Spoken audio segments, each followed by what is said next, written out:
All right. Now is as good a time to start as any, I guess.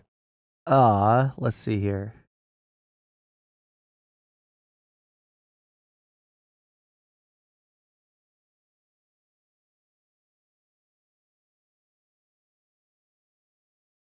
Let's see here. Let's put on some chill background music.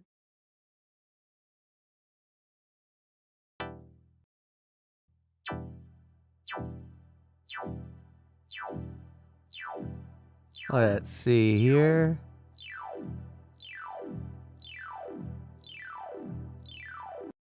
Let's start with this. All right, chill, nice, calm background music.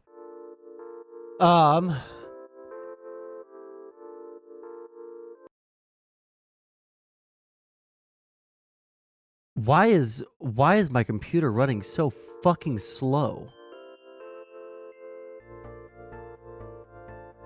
Do I have like a million windows open?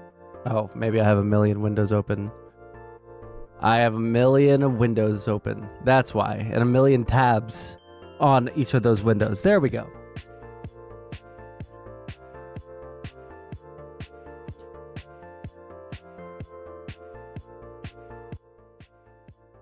All right. So it's been a second since I was streaming. About a week since I last was able to stream. Actually, you know, I'll hold off on talking about this until later, until when there's more people in.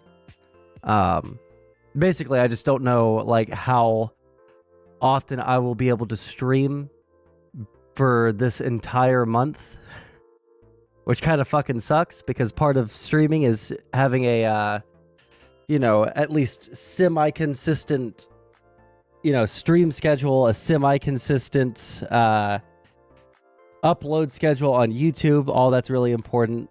But I just, you know, I have a lot of real life shit going on, right? Talks to the editor about this a little bit, but we'll get more into it later when there are more people here. I guess in the meantime, let's see what the content suggestions on the Discord have for us. Hi, that's me. Oh shit, wait 1 second, let me. There we go. A little closer up to really see my pores, right? Here, let's see what this is. Shot and killed while trying to rob some. Good evening to you. I'm Tom Ziska. We're glad to have you with us. We begin with a man who was shot and killed while trying to rob someone at a gas station in Northwest Houston. Bro, this building right here in downtown Houston, favorite building. All right. Fucking, it's like one building, and then they took that same building and put it in front and just made it a little bit shorter, and then they did the same thing here. It's just this little three-tiered building, and I fucking love it. Getting VODs, I'm not sure if it's something, record this locally and put it on a drive. Yeah, I will start a recording right now. Start recording. All right, we're 12 minutes into the VOD. I'm going to try to avoid cursing for 3 more minutes. Evidently, that's a new thing. You cannot say a bad word in the first 15 minutes of stream or the first 15 seconds of a pre-recorded video. So, going to try not to curse. Fox 26's Jade Fleury is live in the newsroom tonight with details. Jade, what do you know? Tom, officers say the robber walked up to a man while he was pumping gas, pistol whipped him, took his wallet, and then ran away. That's when a bystander who witnessed the whole thing pulled out a gun and shot the suspected robber. Surveillance video shows the moment a robbery suspect approaches a man and assaults him, demanding his belongings. A bystander who saw the assault unfold shot the robber multiple times before taking off. The suspect was pronounced dead at the hospital. I was just outside in front of my apartments, outside smoking a cigarette, and I heard like 2 gunshots go off. Some people in the area say the bystander had a valid reason to shoot the person accused of robbery. Some people in the area say the bystander had a valid reason to shoot the person accused of robbery, calling him a good Samaritan. Do you think this guy was justified in shooting the robber? Yeah, I think he was justified. I would justify him. We need more people like that out here, more people to protect us out here like that. Hell yeah, it's justified because he trying to protect the society. He helping people. He ain't do nothing wrong. While others believe the shooting should have never happened. I can't judge that man. Was he wrong? Probably, most likely, he absolutely was. There are even conflicting views on whether the shooter should have remained at the scene. Yeah, When you I should have seen and remained heard at that the he scene. took off after he shot him. I didn't want him to get in no trouble. He's just trying to protect the citizen. Police say the man that shot the robbery suspect is wanted for questioning. So far, no arrests have been made. Reporting from the newsroom. You gotta fucking stick around after you fucking shoot someone if you think it's a justified shooting. Even if you don't want to say anything to the cops, just fucking stick around and call a lawyer. I can't judge him, but the judge can. I don't even know if... I wonder, actually, what the legal aspect of that would be. Because I would assume it was a good shooting. If any shooting could be good, you know, but... Abaddon 6666, how's it going? All right. I appreciate it. I don't even know what I said. But thank you. And thank Tron for being the editor and putting my stuff up, because I would never have time to ever do that shit. Abaddon, you are a big tomfoolery viewer, right? Like I'm pretty sure you're like big in his community, or at least in his chat, right? You should join us at Rezzy's for game night. I don't have enough time to stream. I'm not going to be able to like join for a random Discord chill sesh. I've been defending him hardcore too. I guess I just wanted to see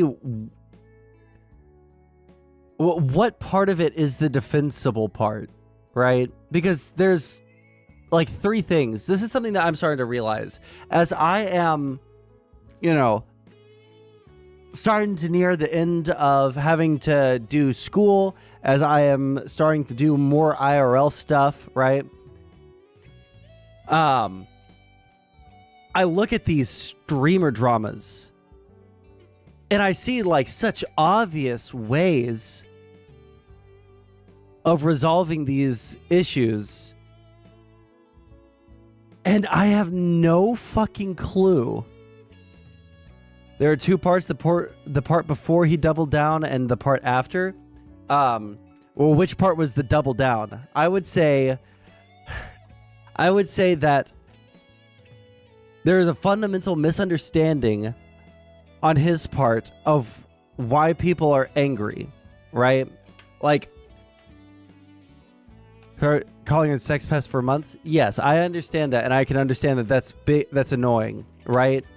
But like, I considered messaging him and like talking to him about this, but I don't want to be the person that, you know, helps him dig another like 10 feet of his grave, you know? Like, so what's okay, we have like, let's have a couple of shapes here, right? We have a circle, we have a square, we have a triangle. We'll just use these as markers for the different points of contention, I guess, right? We'll do an octagon, and we'll just kind of use them in different ways, all right? And we'll see if I can explain why I'm just so like confused by his response, right? So let's say that the circle here is the past, right? The past calling Tom a sex pest, right? Then, and that's just like something that irritates Tom, right? Next, we have the next incident. Oh, well, let's make it a little smaller. right? We have the next incident, which is Tom bringing up Kelly's pictures, and we'll call this Tom Kelly pictures, right? Then we have the argument that he has. I to be fair, I asked for the actual link to the VOD of Tom arguing with Kelly initially, arguing with Kelly and JSTLK on the stream where he was in the chat and saying some stupid shit. I'm in your waiting room. Oh, I didn't know that you ever did voice. Where is Discord open on my computer? There.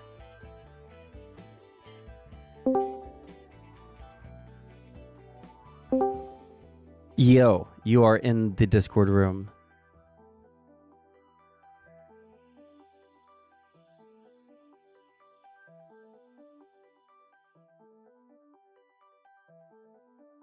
You do know they aren't rejecting the bill, they just want major changes. I'm just going off of the headlines and we were going to go over it. It's a clickbait title, Mind of Z. Stick around. Right after we're done with this, we'll talk about the immigration stuff.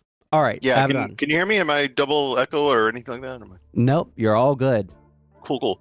All right, so the part where he doubled down is where you're talking about, where he was in the chat making those ridiculous comments. But here's the thing.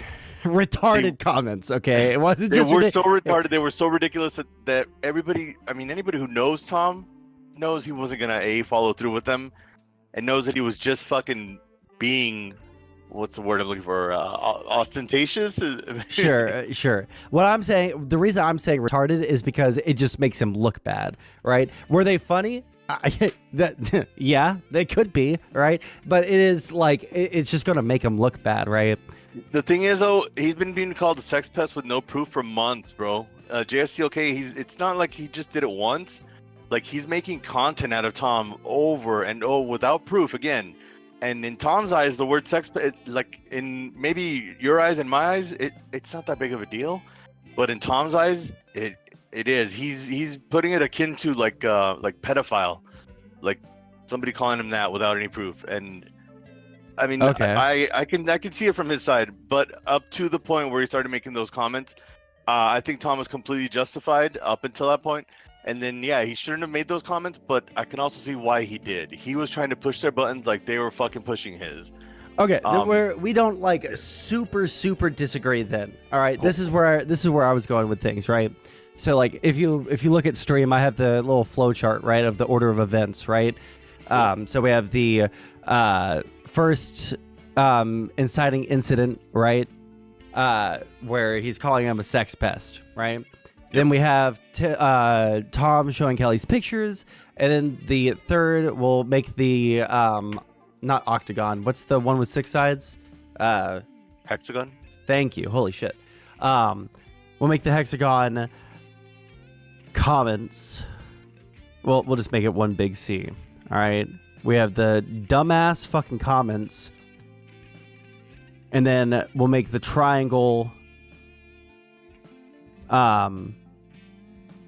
Like conflict resolution afterwards, or no, I would say the arguing, right? With like Zonia, or you mean the arguing with everyone? Okay. This is just the him going around and debating people about this shit, right? Okay. So I think that Tom skipped over, right, during the arguments. They're all saying, right, oh, look at these, comments that you're making. We think that this is fucked up. We don't think that you bringing up the Kelly pictures was that bad, or even like bad at all. But like, then you have the comments, and then you have all this arguing afterwards and the doubling down, right? And that's what everyone's point is, right? But it seems what Tom is doing is he's saying that you can't have an issue with the comments unless you have an issue with me pulling up the pictures, because the pictures are the inciting incident that led to the comments, right? And so I think that in the second best case scenario for Tom, he makes the comments and you just cut out the A, right? You cut out the triangle, right? And as soon as you cut out that triangle, yeah, it's everyone forgets about this in like a week and a half, right? Yep. But I think that if you're looking at stream here, he could have cut it off right here, right? Right after Tom shows the Kelly pictures and they're all making fun of him on stream, right? He could have cut it off there, and it wouldn't have hurt him or helped him, right? I don't think that there was a way that he could have like come out of this on top. I think he could have only come out of this in a neutral place, right? Yeah. But the thing is, like, hindsight is 2020. Like, there's no way in the heat of the moment that he was gonna see either of these as possible paths. I think, yeah, he should have been able to, because he's been in this space for so long. Okay, he's been in this space longer than I have, right? And I think that the comments that he made, right, were him trying to Giga Chad through it. But it was like the right way to Giga Chad through it is not say, Kelly just wants my dick or whatever the fuck he said, right? Or like, I love objectifying women, right? Which can be funny fucking jokes. I'm not gonna fucking lie. I say shit like that all the time, right? But like, the real way to Giga Chat it, right, when they're all sitting there making fun of his pictures, is to either just like not respond whatsoever, right? Or to just be like, LOL, yeah, I did show her pictures. So what? Here's the thing, and they're both to blame, because everyone keeps like just piling up on Tom. And I'll explain exactly what I mean. When Kelly did this to Anya, I don't know if you saw that stream where Kelly and JSTLK, trust me, I'm not going to sit here and fucking defend Kelly at all. Okay, and I'm not saying that you need to, but you'll see the mirror equal on both sides. Kelly tried to play it off like Anya was going to be weaker than her, and she couldn't take the razzing from the DDG, blah blah. Like Kelly tried to make herself be like, oh, I'm that girl that can hang with the guys. I can tussle with them. I can take I can take the punches and blah blah blah. So now that Tom did this, Kelly kept trying to say like, it's just weird. It's just weird. That's her trying to play it off like it doesn't really bother her, but at the same time she wants to hold on to the grievance because it gives her the limelight. It gives her the spotlight of attention. At the same time, Tom does the same thing. Because when JSTLK first came out with the sex pestings, Tom told me and told us on, oh, it doesn't really bother me. Like, he could say whatever he wants, but I know it bothered him. Now we see that it bothered him. So if they both would have just been fucking real with themselves and just like, if Kelly said either, yes, it does fucking bother me, or it really doesn't bother me, and Tom was, honest about if bothering him, we wouldn't be in this fucking mess. They both would have been able to fucking square it out way before this fucking shit happened. Right. But they're both trying to be the cool guy that can hang with the crowd and blah blah. And yeah, I mean, like, I understand that, but this is what I was like thinking about, like talking to Tom about. Like, you can't control other people's actions, but you can control your actions. You can't control other people's responses to something that you do, but you can control your responses to things that they do, right? And I think that for people who have been in this space especially, right, we've seen enough people have their downfall doubling down and defending shit that is just so on its face fucking absurd, right, that like there was no reason to fucking die on the hill, right? Like, nobody would have literally cared about any part of this. The only person that cared is the person who is like torpedoing themselves. That's what I'm saying though, is like he must have been, because we both know Tom. We know he's not a fucking idiot. The only explanation I can see is that he was seeing red. He was like a fucking bull seeing red, but he was fed the fuck up and just didn't see what he was doing. I can't explain it another way, dude. He had to been that enraged, and he wouldn't. And the thing is, he doesn't let it show because he keeps it bottled up, and that makes it fucking worse. That's the only explanation. I don't know. I bottle up a lot of weird, stupid, shitty, like retard attacks on me all the fucking time. JSTLK's server, there's one person who, like, there's probably 5 debates. I'm just like making up a number, right? I actually think it might be less, where I just think objectively, I did bad. I fucked up. I shouldn't have had this debate. I was not prepared for it, right? And one of them was with this I don't even know what the fuck he is, but his name is Sultan, and he's like a adjacent to infrared person, and he was just a troll, right? But I looked really bad in that debate, even though he was just a fucking troll. And you know what I do when this one person in JStalk's Discord brings it up? I just don't respond to them because That's you and me, dude. We have that skill set. But Tom, you don't have to answer this if you don't want to. How fucking old are you? Even though he acts like it, he doesn't have that skill. He just doesn't. Wait, how old are you, if you don't mind me asking? I'm 43. I'm about to be 44. What? Yeah, you didn't know that? I'm an elder kid, dude. I had no fucking clue.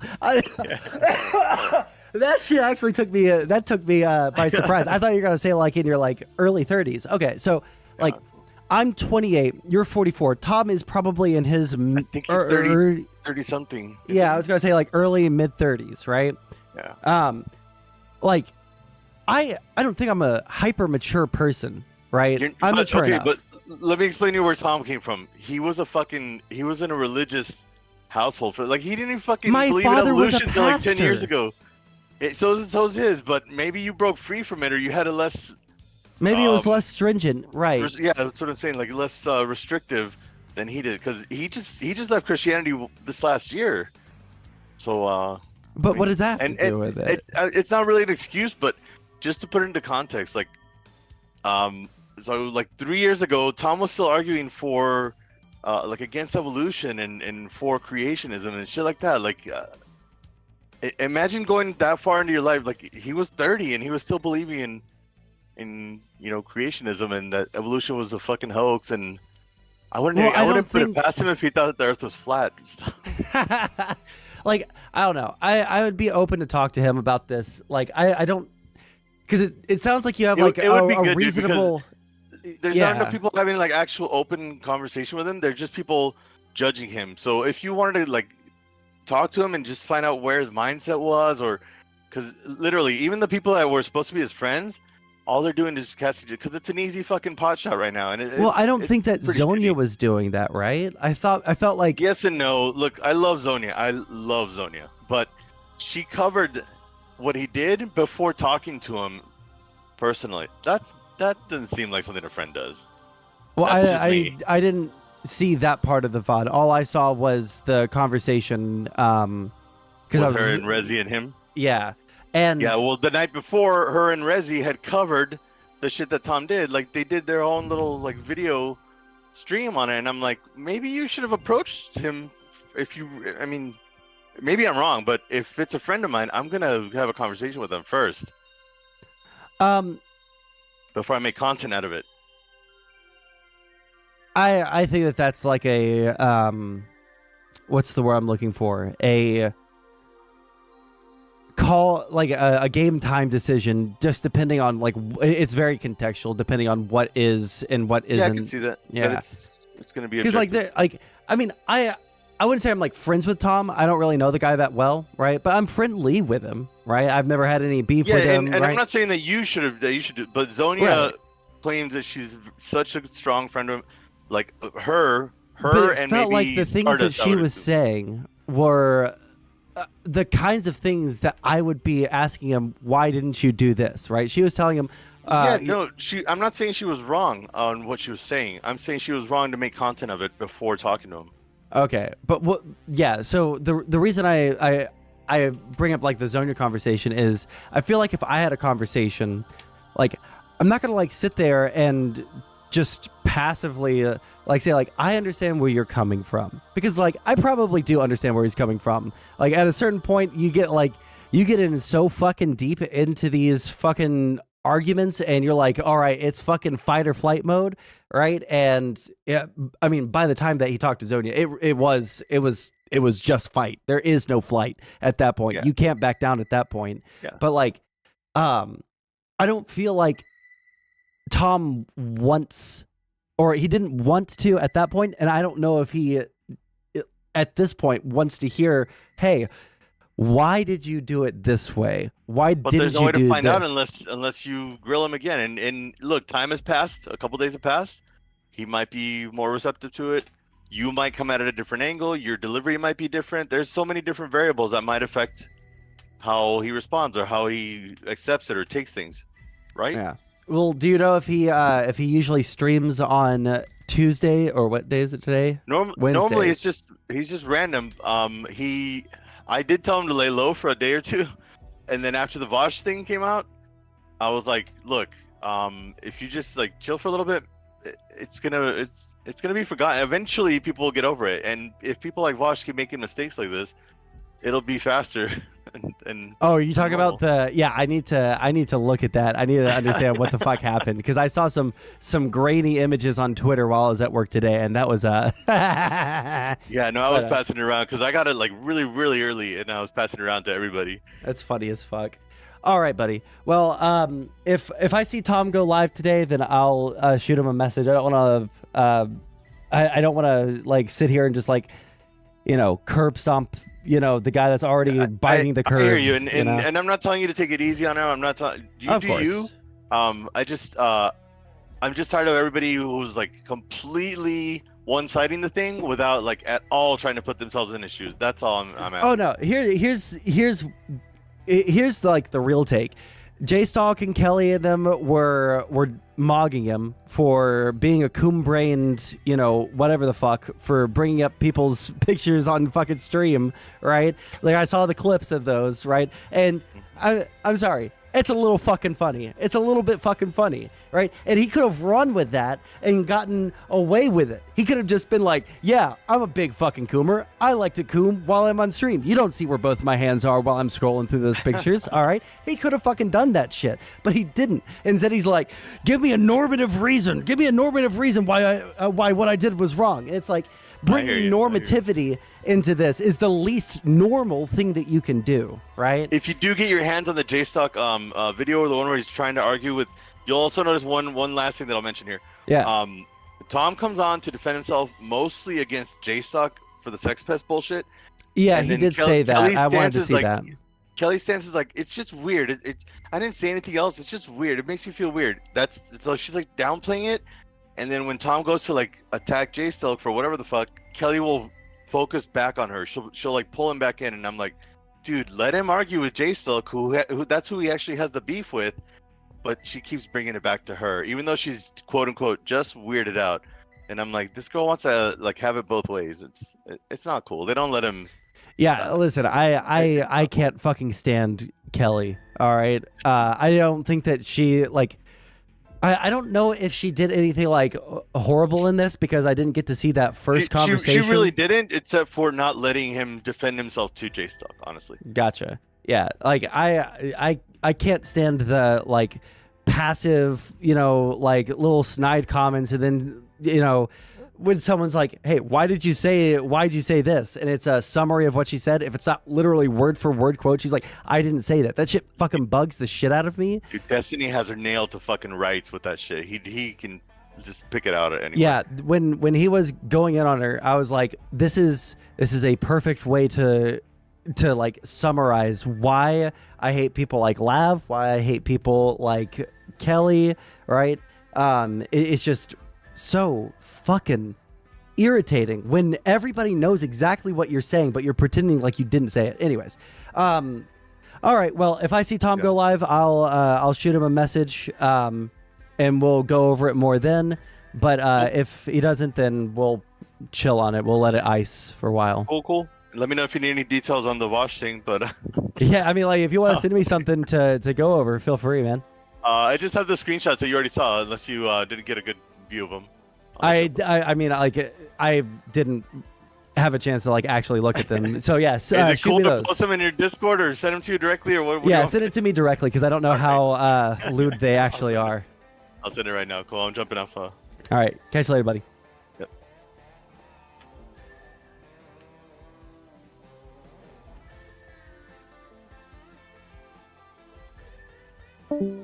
All right, there we go. Kick that motherfucker out of the room. All right. Let's pause this. How's it going, Ridley? J-Stock is a drama farming troll and also a Destiny anti-fan. Don't give him the time of day. I've been watching his streams just because that's where everyone's like getting the content right now. Holy shit. Where's my cup of water?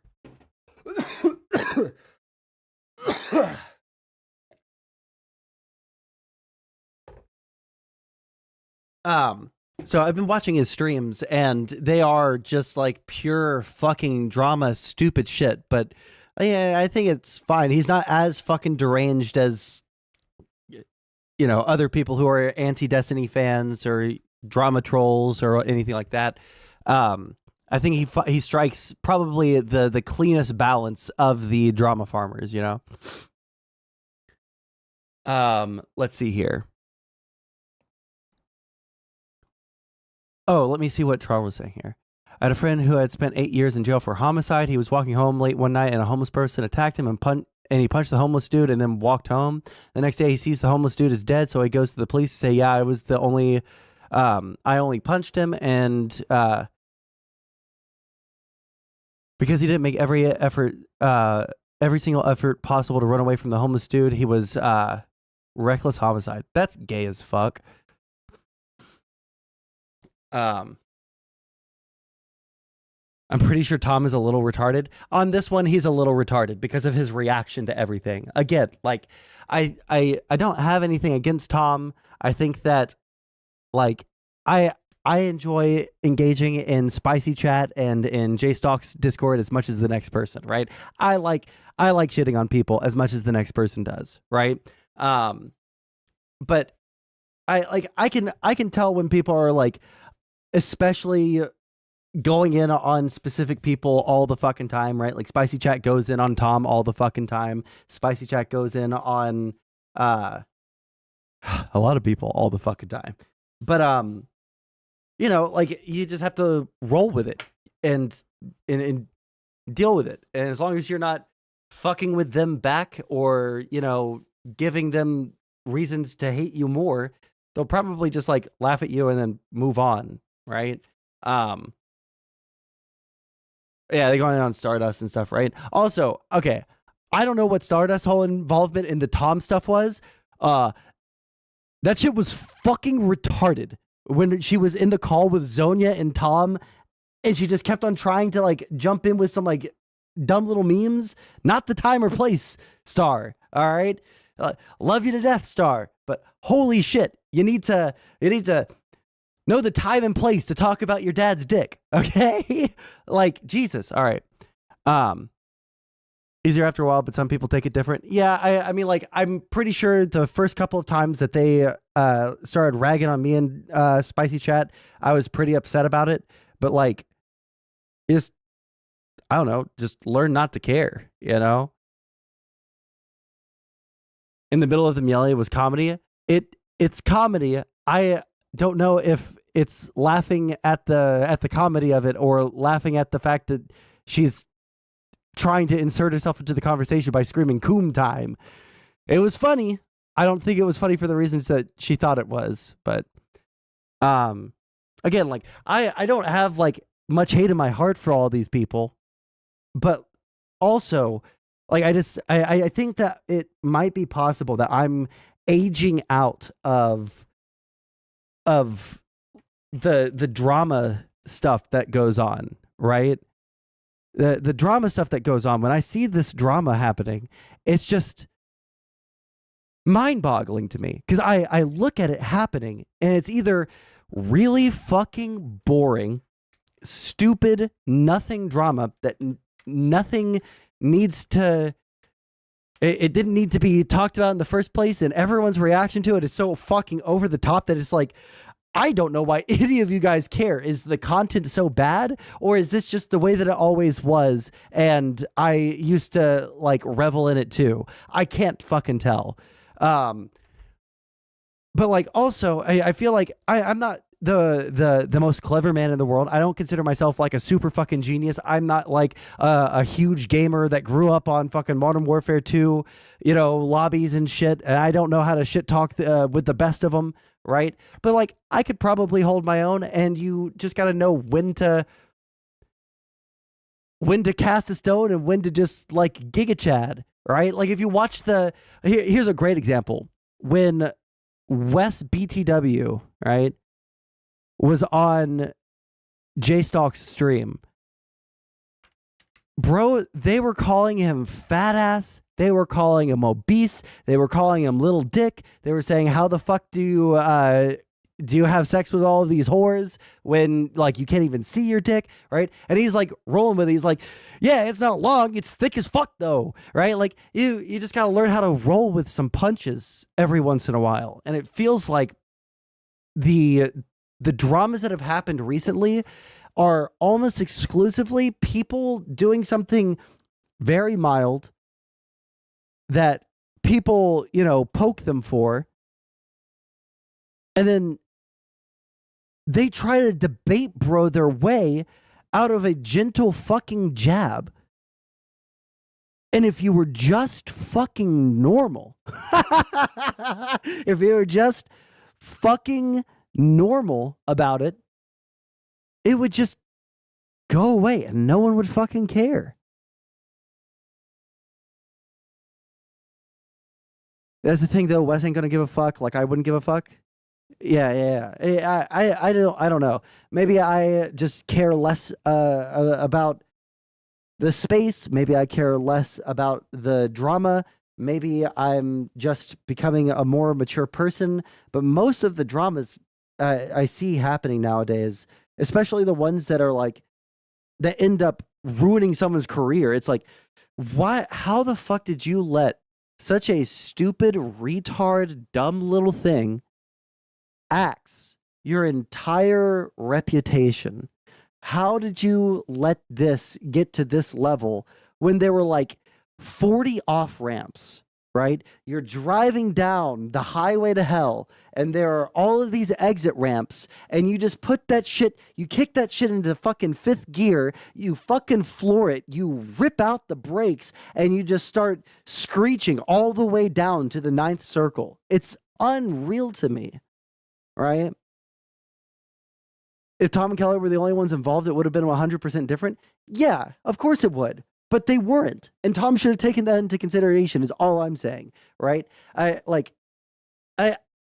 don't like seeing Tom, you know, have all this shit thrown at him, right? I don't think that Tom is a bad dude, right? He's had his little dramas in the past. He's had his little, you know, his little fuck ups where people have pointed out weird shit that he's done, right?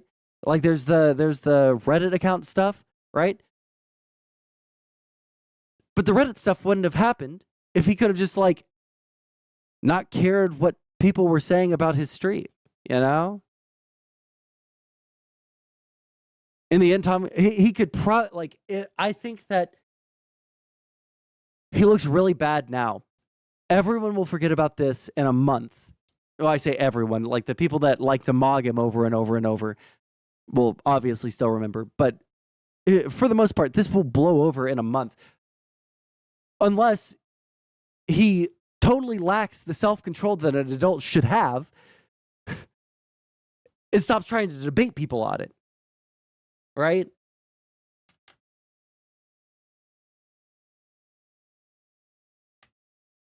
One second.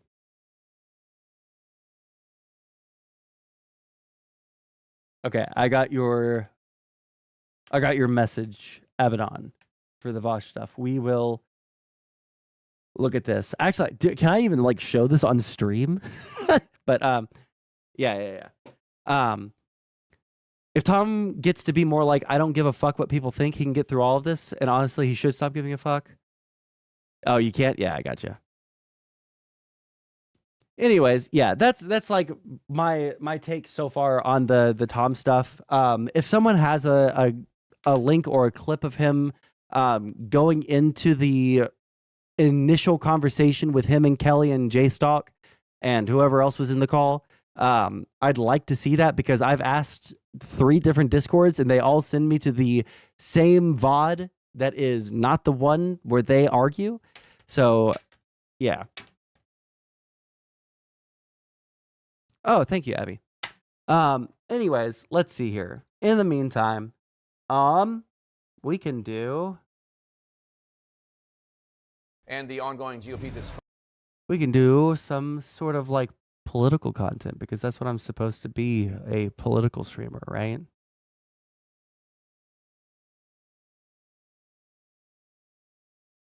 Let's see here. Oh, also, actually, before we... Beautiful bastard. Oh, man, Philly DeFranco. The only reason I click on this is because, see, he's talking about this Gina Carano stuff, and I didn't see that until I turned on my computer to start streaming, so I don't know anything about it. It's got to be one of J Stalk's garbage VODs the day before or after the ones they sent you. Right, but like, that's why I don't have it, because I'm not willing to go through the effort, because unless we're going to like actually sit here and do a fucking deep dive into the Tom fucking allegations that basically boil down to he was a little bit coon-brained. His chat said some shit that he probably shouldn't have allowed, right? Like, I want to put a baby in her. And if he had just been like a little bit more normal about the whole thing, like there wouldn't be content, right? The entire reason that there is content is because the motherfucker can't stop, you know? Oh, so much effort? Yeah, it is effort, all right? More effort than I'm willing to put in for such a like stupid fucking drama. That's the reason why I think it's stupid, is because it's so avoidable, right? Like the interesting dramas that happened in the past, right? The stuff with like Destiny and Demon Mama on Dylan Burns' show, or Dylan Burns and the Prime Kai stuff, right? Like that shit, you know, at least it was interesting because there were actual stakes, right? There was some shit that like people probably couldn't have avoided, right? By just like their reaction to things, right? It wasn't their initial reaction that fucked them up. It was, you know, premeditated fucking crazy shit. Yeah, I don't know. Tom actually said, I didn't talk to her before this, even though he did. It's just garbage because he dug the hole himself. Yeah, that's the thing. He kept on giving them ammunition and then was surprised when he kept on getting fucking shot. Anyways, let's... I just want to listen to this and see what the fuck this... Gina Carano, Elon Musk thing is. And then, help me, Elon Musk. You're my only hope. That absolutely top-notch, incredibly expensive recreation is essentially what's believed to have gone down between Gina Carano and Elon Musk. Because he and X are now funding this massive wrongful termination lawsuit against Disney. Because, you know, as you might remember, Gina Carano, she was on The Mandalorian, but then she got fired back in 2021 after making a handful of controversial social media posts. Right? She shared memes on Twitter mocking mask mandates during COVID, also suggesting that there was voter fraud in the 2020 election. Though the one that really ignited the most backlash was a repost on her Instagram story that said Jews were beaten in the streets, not by Nazi soldiers, but by their neighbors. Most people today don't realize that to get to the point where Nazi soldiers could easily round up thousands of Jews, the government first made their own neighbors hate them simply for being Jews. How is that any different from hating someone for their political views? Right, and so with that, you had many saying that she was equating having fringe political beliefs or even just being conservative to being Jewish during the Holocaust. Yeah. I remember that shit, and even though we have freedom of speech, okay? Even though we have freedom of speech in the United States, hey guys, that doesn't protect you from, you know, being fired for doing retarded shit. You know what I need to do? I need to stop saying retarded. I actually need to cut back on that just a tiny wee bit, you know. But yeah, the idea that you would like sit there and be like, yeah, you know what? It's just like the Holocaust for real, right? Like, I'm next, all right? Never again? It's happening right now because I don't like wearing masks in public. You're making the company that employs you look really bad by doing that. Therefore, you're probably going to get fired, right? It's like kind of the same thing as going on set and screaming the N-word, right? It's not exactly the same. One is probably a little bit more direct, but if you're caught saying racial slurs, people are probably going to fire you because you're making the company look bad because you are a representative of that company. I don't really have that much sympathy for people who are, terminated as a result of stuff like this. For the sole reason that you are getting paid millions of dollars probably to be in a fucking Star Wars show on fucking Disney Plus that is extremely successful, extremely, it's extremely popular. You're well liked. But the only stipulation is, right? You can't make the fucking company look bad. That's the only stipulation. It's just like being a fucking a professional athlete or a college athlete, right? You're a professional athlete. You say some dumbass shit that makes everyone look bad for employing you, right? For having you be a representative of that organization. You're going to get fucking axed at a certain point. If she just said that she was a Trump supporter, it wouldn't have been, it wouldn't have been okay for them to fire her, and they probably wouldn't have fired her. But she didn't just do that. She had to go full fucking weird Holocaust revisionism shit. Or like making herself out to seem like she's as fucking, put upon as the Holocausted Jews. It's insane. But anyways, let's see what's going on here. Notably, when Disney announced that they'd no longer be working with her, the company called her posts abhorrent and unacceptable, with them also accusing her of denigrating people based on their cultural and religious identities. But now you got Gina firing back and Elon at her side, filing that lawsuit yesterday accusing Disney of discrimination in her firing. And this is real. The actual lawsuit says, this is word for word, I'm not paraphrasing to be funny. A short time ago, in a galaxy not so far away, defendants made it clear that only... No. It can't be real. No, please tell me they didn't actually do it like this. That is so unbelievably fucking cringy. Holy shit. This is real. The actual lawsuit says, this is word for word, I'm not paraphrasing to be funny. A short time ago, in a galaxy not so far away, defendants made it clear that only one orthodoxian thought, speech, or action was acceptable in their empire, and that those who dared to question or failed to fully comply would not be tolerated. And so it was with Carano. Carano was terminated from her role as swiftly as her character's peaceful home planet of Alderaan had been destroyed by the Death Star in an earlier Star Wars film. And all this because she dared voice her own opinions on social media platforms and elsewhere, and stood up to the online bully mob who demanded her compliance with her extreme progressive ideology. With the lawsuit then going to more clearly argue in like normal English that Disney retaliated against her for expressing her political views, and then went on to damage her reputation and hinder her ability to find work, claiming that she was treated differently from male co-stars who were allowed to express their political beliefs, noting you can't espouse political beliefs that make the company look bad. That is the caveat. The obvious fucking caveat that they're pretending like it doesn't matter. It obviously matters. If it didn't matter, no one would be talking about this, right? Everyone would be saying, yeah, it's obviously fucking ridiculous that this person is being fired. But a lot of people are, I shouldn't make a lot of people are saying this, so therefore it's true argument. The point is that you are so very obviously making yourself out to be a victim in a way that you probably shouldn't. You should probably never, hey guys, this is just a little life tip for you. You should probably never compare yourself to the Jews in the Holocaust. That might be a hot take, okay? That might be a hot take. But you should probably never compare yourself to being as, as marginalized as Jews in Nazi Germany. You will never come out on top.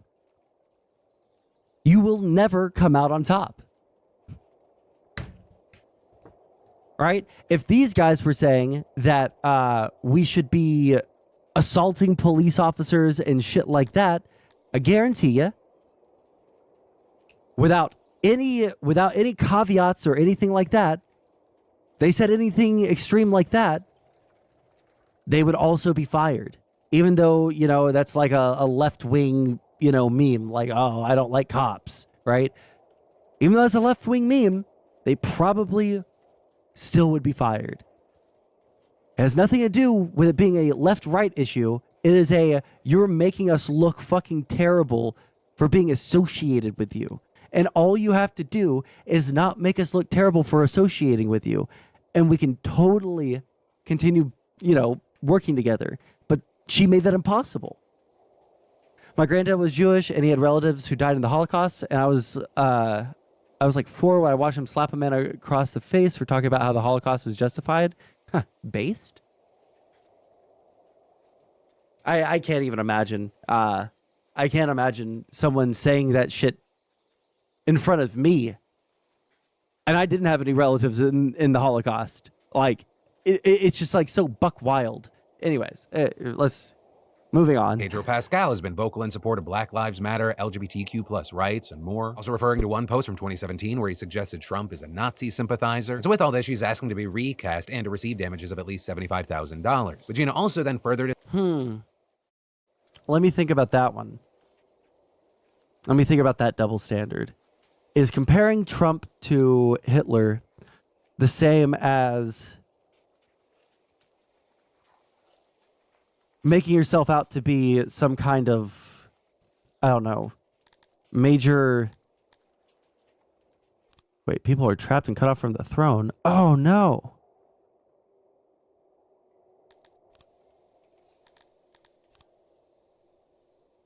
Starving to death. Let's see if we can find a way to save this guy.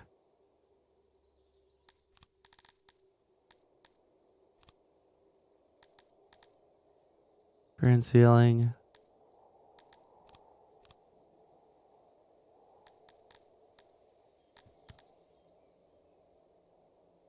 No, he's just gonna starve to death in there. That sucks.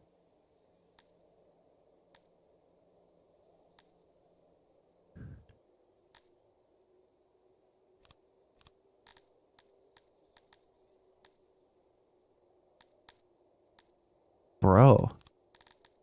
He might actually be completely fucked.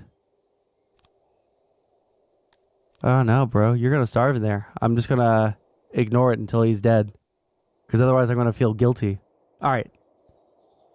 Discussing the case online, claiming on X that she was hunted down for her posts, that her words were twisted to demonize her. And with this, thanking Elon and X for allowing her to bring this case to light. And as far as Elon and X, this is a kind of a high-profile follow-through on one of his previous promises, because he promised to cover the legal bills for those who were treated unfairly by employers over their posts on X. And Elon, for his part, seems to be open to growing this effort. Writing yesterday, please let us know if you would like to join the lawsuit against Disney. Now, as of recording, Disney has not responded to the suit, though we did see a lot of reactions, including people who were weighing in on why Elon likely decided to help fund this particular case, with Grant Keane, a communications professor at California State University East Bay, telling the Washington Post, taking on Disney is sort of a right-wing virtue signal right now. There's also another part of this that's more likely closer to Musk. He has a personal motivation to fight with Disney, especially publicly, since they pulled advertising from X. So no matter the reason, it is happening, and we're going to watch it all play out. And while we wait to see, I gotta pass the question off to you. What are your thoughts here? Do you feel like this is a legitimate lawsuit, that Disney's in the wrong, or no, do you think it's garbage? Do you land somewhere in between? Why not? I'd love to hear from you. And then in huge international news and also news, we need to talk about Tucker Carlson, because Tucker Carlson just interviewed Vladimir Putin. This has made waves for a number of reasons. With one Okay, I guess there's not as much to say about the Gina Carano thing. Wait, hold on. One last thing that I'm a little bit curious about. How much are they suing for? Gina Carano.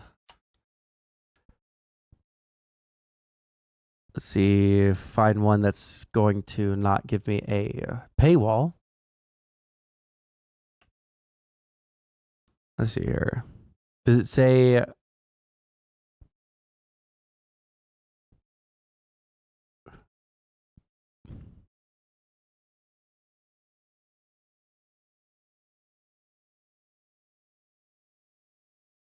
How much are they suing for?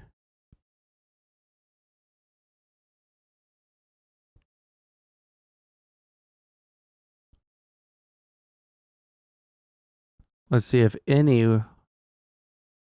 Okay, hold on. Let's see if this loads up.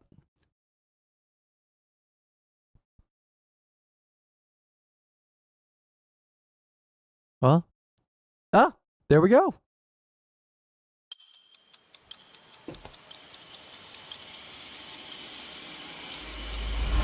finally, the pressure's on. Finally, I can skip the ad.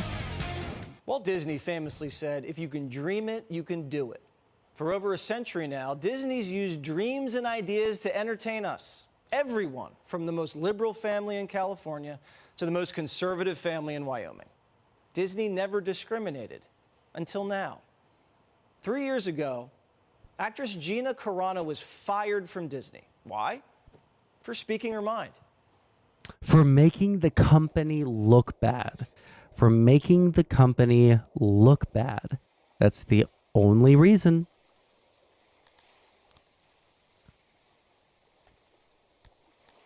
Why are there no hotkeys in this game?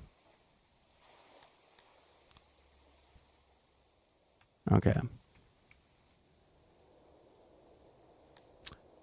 I just don't understand why people like to... There's this thing that people like to do where they will say...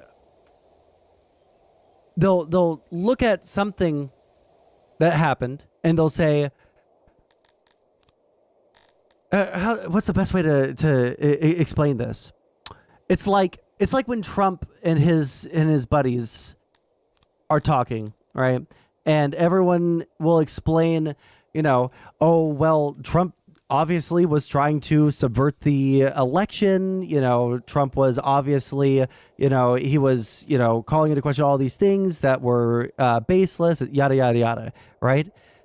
And the Trump camp will be like, oh, so it's illegal to question anything.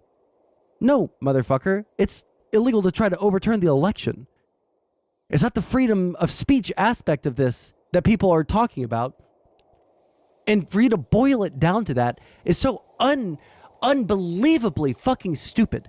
It is so unbelievably on its face stupid. Because nobody cares if Gina Carano believes that the world is flat. Nobody cares what she thinks in terms of like her employers. What they care about is what is the presentation that she's putting out into the world, and how does that reflect on us? If someone said, man, you know what? I just love raping people. That's not a political opinion, right? It is freedom of speech to say that. But obviously, the thing that people are getting mad at isn't the fact that they just like can say this, right? They don't want to make it illegal to say that. They're mad that you're saying that and you're employed by us and you're making us look like we endorse rape. And she was one of Disney's most talented and beloved up-and-coming actresses.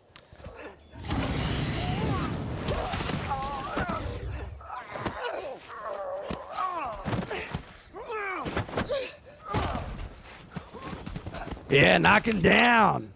Well, this has been a real treat. Unless you want to go another round.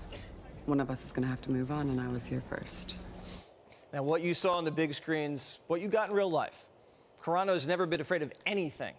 She doesn't hold back. She's criticized social media censorship, COVID lockdowns, BLM. She even said her pronouns were beep, bop, boop, like R2-D2. She said we need to clean up the election process by putting laws in place that protect us against voter fraud. She said screaming at someone that they're... Oh, shit. You know what? I wonder if Fox is actually going to show what she said. I wonder if Fox is going to actually show what she said. That would be super interesting, dude. That would be super interesting. What was the final straw? racist when they're not makes you a coward and a bully. Everything she said, I've said, you've said, isn't that controversial? Except to Disney. So they fired her. Quote, her social media posts denigrating people based on their cultural and religious... He didn't show it. He only showed the ones that the Fox News people, the people that sit there and, coom to Fox News all day and all night, the ones that they would obviously be chill with. They're not going to show the obviously fucking bad ones that even a Fox News viewer You know, the average Fox News viewer still supports Israel. The average Fox News viewer is still, you know, not a fan of Holocaust revisionism. So they don't want to show that one. Oh, man, the selectiveness, dude. The selectiveness. Yeah, now that's media censorship right there, if I've ever seen it. Identities are abhorrent and unacceptable. But Carano says Disney hunted her down. Quote, my words were consistently twisted to demonize and dehumanize me as an alt-right-wing extremist. It was a bullying smear campaign aimed at silencing and destroying and making an example out of me. And today, she announced that with the help of Elon Musk, she's suing Disney. Gina Carano joins us now. Gina, why do you think, after all of the things said and done by actors and actresses of all political stripes, you were specifically targeted? Because of the Holocaust one, Jesse. I probably shouldn't have said that I was just like the Jews in the Holocaust. But, you know, hindsight is 20/20. And I should probably work on, you know, not saying retarded fucking shit that makes all of my employers look really bad. Oh, that's a good question. I think maybe because I'm a bit unassuming, I am easy to work with, and I think sometimes, you know, if you ask, I'm just like so easy to work with and so nice and so, you know, unassuming. That's why they had to fire me. You fucking, like, it's like, why do you think that your girlfriend broke up with you? Man, you know, it's because I just cared too much.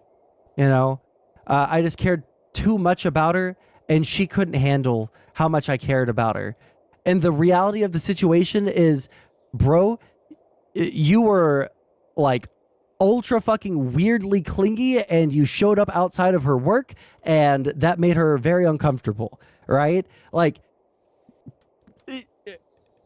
it's like, have a moment for, like, once in your life, have a moment of self-reflection, right? And self-awareness where you recognize, oh, the reason why this happened is because of this, because I did this, right? And then you can, like, try not to replicate the, like, even if your opinions don't change, right? You can at least avoid looking like a total asshole, right? There's just a self-awareness. I'm just too based. That's why they fired me. Political stripes. You were specifically targeted. oh, that's a good question. I think maybe because I'm a bit unassuming, I am easy to work with. And I think sometimes, you know, if you asked anybody on that set, they would say, you know, I was the most non-controversial person. But I think, like we've seen all over America, you know, a lot of us are getting sick and tired. And so I think that I was a bit unassuming in standing up. And I think that's why I was targeted. What have you learned from all of this? I mean, you were at one of the biggest perches in the entertainment field, and now next day you were canceled. What I've learned is that if this can happen to me, this can happen to anyone.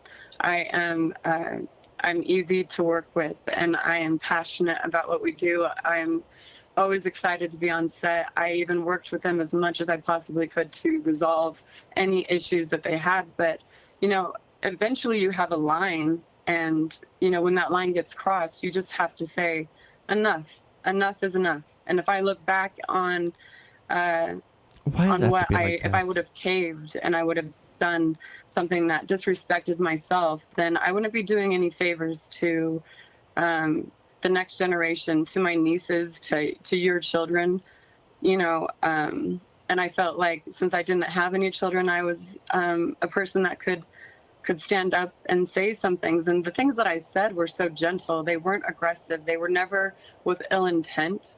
They were never malicious. And that's how I know, because I was so conscious that, you know, if this can happen to me, this will happen to you. And if we just pass this along to the next generation, you know, it's just going to get worse and worse. Well, it's good advice, because people, young Americans, come up to me all the time and they say, Jesse, I love what you say. I believe the same thing, but at my job. Oh my God, what is this weird self-glazing shit going on, dude? Like, young Americans come up to me all the time. They're like, Jesse, how did you become just so based? How is it that you, of all people, were able to see through all of the woke bullshit?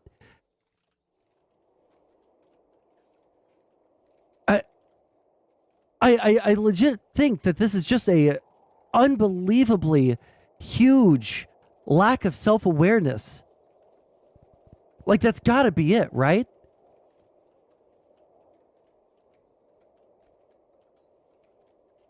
They literally just don't know.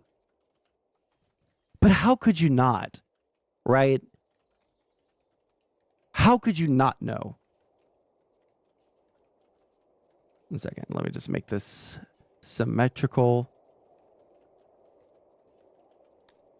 71 diamonds, and I have 3. Cool. I love that for me. Is that the center? Oh my God, I'm going to kill myself. This is the center.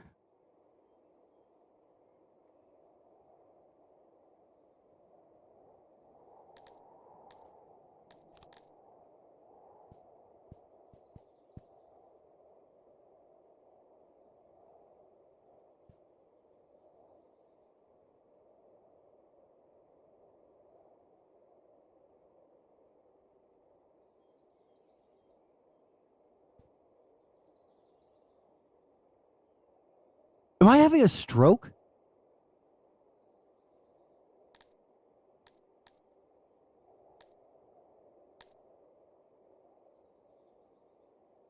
I must be having a stroke. It's not the center. This is the center. It is a not perfectly even thing, right?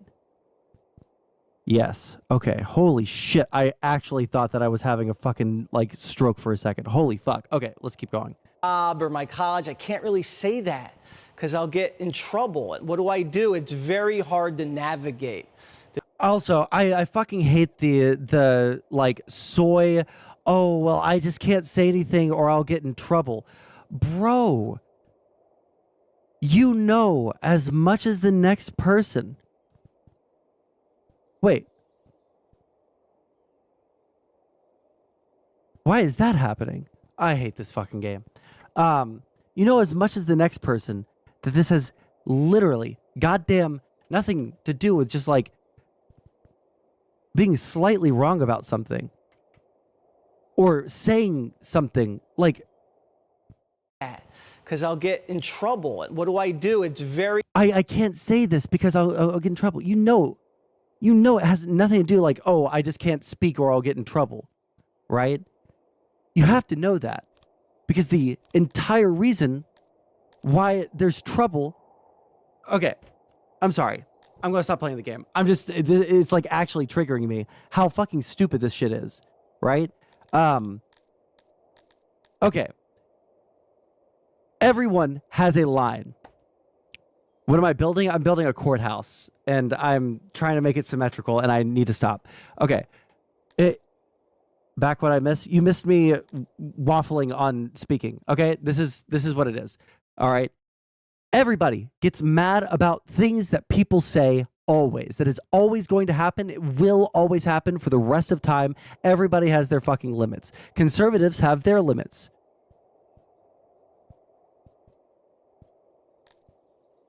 It actually... Okay.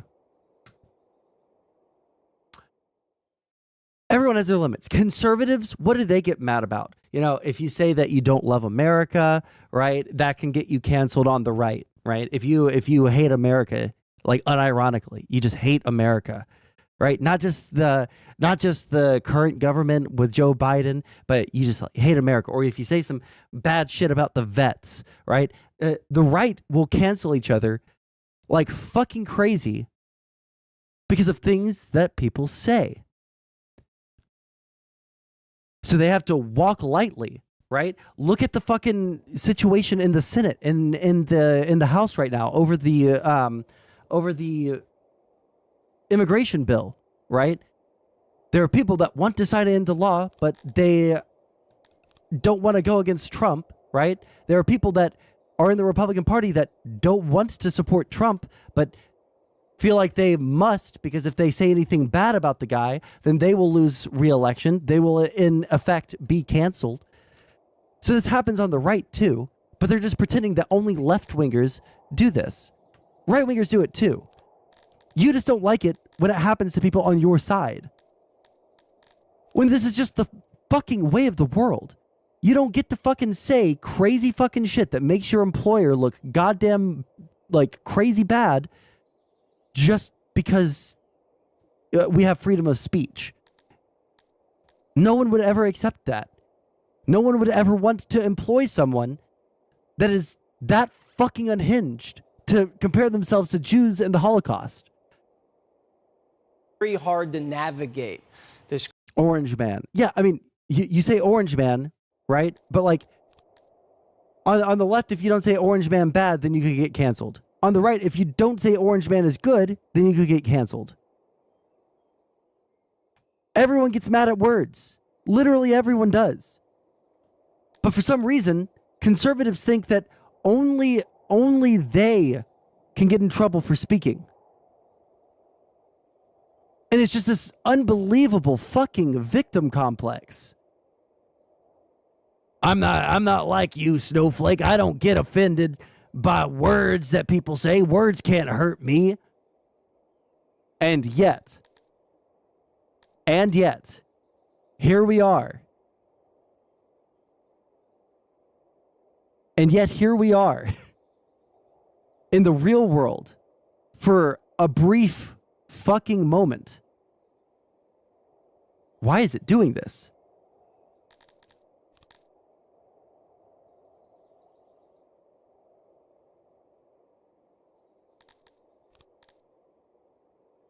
There we go.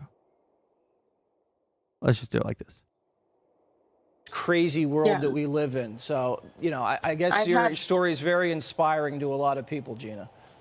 I have people at these fan expos that I absolutely love, and I have them coming up in tears, in mass amounts of people come up in tears and just thank me for taking a stand, thank me for saying the things that I said, and that has made it all worth it. No matter what happens, that has made it all worth it. And I really applaud Elon Musk and X for championing me in this lawsuit, and I appreciate all your love and support out there, and I hope I make you proud. Oh, well, we feel that. Thanks, Gina, and good luck on the litigation, and keep us posted. I cannot believe how, like, on its face, like, insane these people are when it comes to freedom of speech. That they would be, like, totally fine with motherfuckers comparing themselves to fucking Holocaust Jews.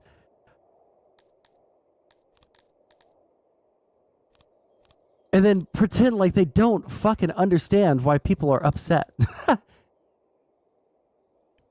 Yo, play the vid I sent you. Oh, you will laugh.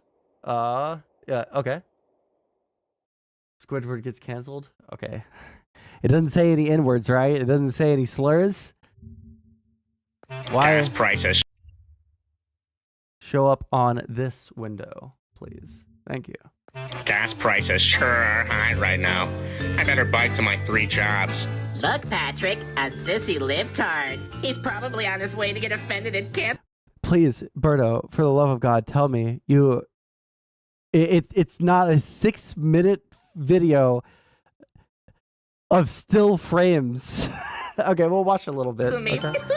He's complaining about gas prices when he's the one who voted for Brandon. Oh no, I will. I'll watch a little bit of it. Control. He's gonna be so triggered. What are you two racist, transphobic, xenophobic, alt-right Nazis talking about this time? Hey, I'm not racist. My wife's boyfriend is black.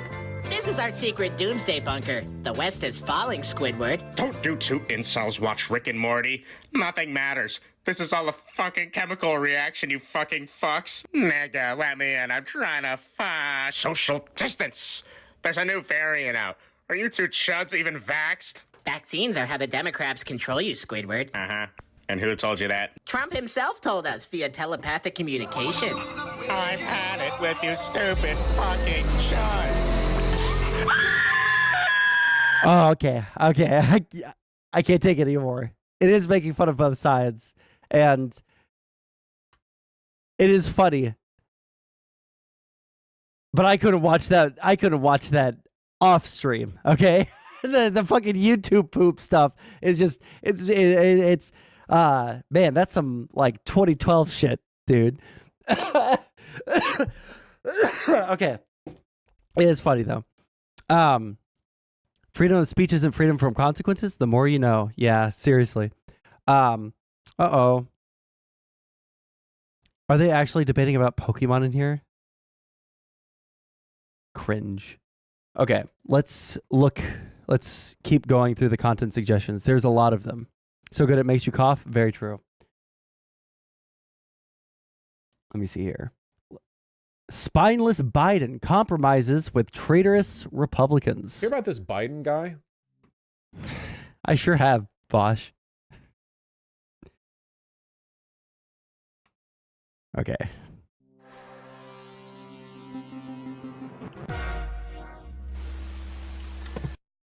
Biden called Netanyahu a bad... Oh, I posted a Lauren Southern versus Lonerbox video, and even though he's painfully British, they do go over the UN Charter on how you should treat refugees. Yeah, no, I saw that, and I'm thinking about watching it later. I'm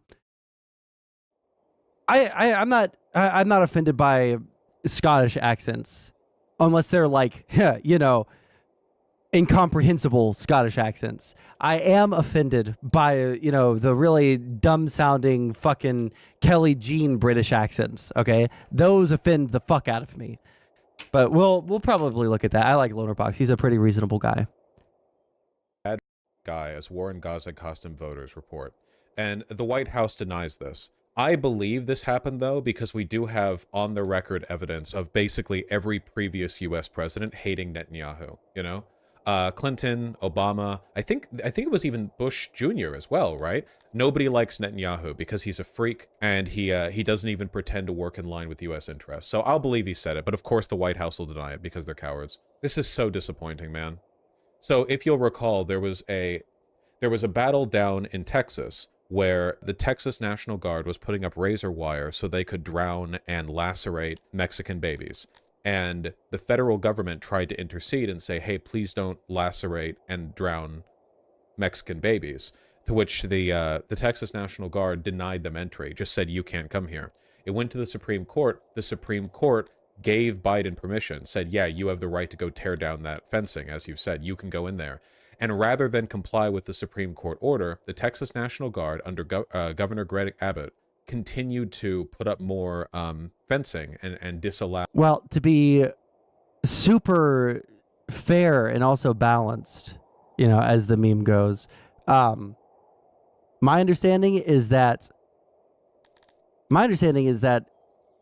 the Supreme Court didn't actually say that they straight up couldn't put up razor wire. They just said that, you know, you can't put up, or you can't stop them from taking it down, which is a very different thing. So, I mean, there's that, right? If we're going to be ultra fair and balanced. I did see, and we're going to go over that a little bit. Once upon a time by... Wait, 1 second. What reminds you of a story that you read?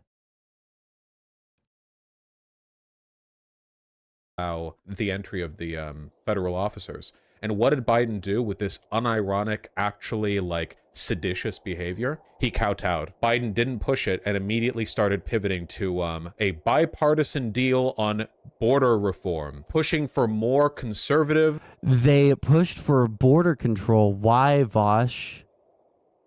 Because they were trying to get concessions for Ukraine funding.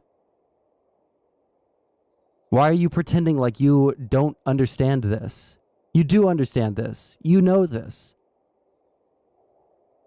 Why are you pretending for a fucking second that that's not the case? This has everything to do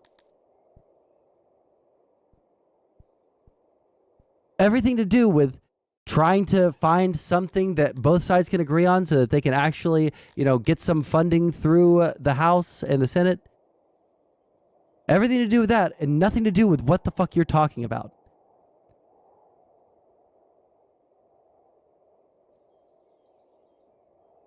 Vosh doesn't care about Ukraine because he thinks the people defending Ukraine are Nazis, remember? I don't remember this. Anna confronted him on stream over it. I don't remember that shit at all. More reactionary border reform than even some of the stuff that was done under Trump, completely ceding ground to Greg Abbott. And, maybe the fascists will do less fascism if we give them what they want, Surely the Nazis will stop the Holocaust if we just give them, more Jews we have kept in our basement. Like they'll stop there, What is even the point of federalism then? If the GOP governors can literally just defy Supreme Court rulings and the pussy president does nothing about it, I don't know. What is the point of federalism? Keep in mind, by the way, that Biden could have easily and legally dealt with this, by the way. The Supreme Court literally said that he could. And even without a Supreme Court ruling, Biden has the legal authority as the commander-in-chief to federalize the Texas National Guard, putting them under his direct control. That he could have done that. It wouldn't have been even remotely illegal. There's no controversy around the legality of that behavior, This isn't about Texas. He's been working on a border deal with GOP for months. Nope, it is about Texas because he started talking about this loudly immediately after the standoff with Greg Abbott. Basically, he's saying, what he's signaling is, I won't challenge you on this. Let's work together on the fundamental problem that we're arguing over here with regards to your desire to murder Mexican babies, the deal has been in the works for a while, but the immediate pivot to it in the face of this standoff indicates that this is Vosh is actually full retard mode right here. We've been talking about this compromise bill for months. And when I say we, maybe not, the internet people, right? Maybe not internet people. That's fair, right? Maybe it's a lot more to do with I don't know, fucking, real life, political commentators that are on CNN and shit. Maybe that's why he just doesn't seem to understand. But hey, guys, we have known about this bill for a while. Actually, for a hot fucking second, we've known about it.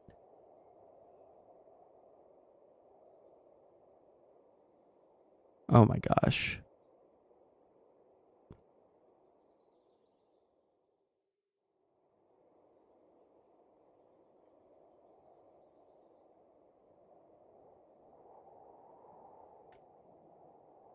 Really?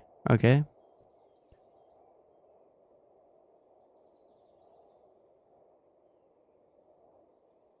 Cool. Anyways. So, we've known about it for a while. It's been months that we've known that the Democrats and the Republicans were trying to work towards some kind of compromise that everyone can kind of get along with. Maybe not everyone's going to be fucking happy with it, but we'll try and come to some sort of consensus on this. Why?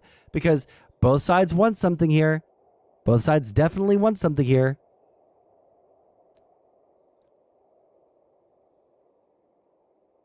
Sorry, I'm actually so confused. How does he think this has anything to do with the Texas border standoff? It's like the weirdest post hoc justification. Oh, bro, I actually did it. I actually got to 100. Yeah, that's fine. There we go. Is his like answer to the problem.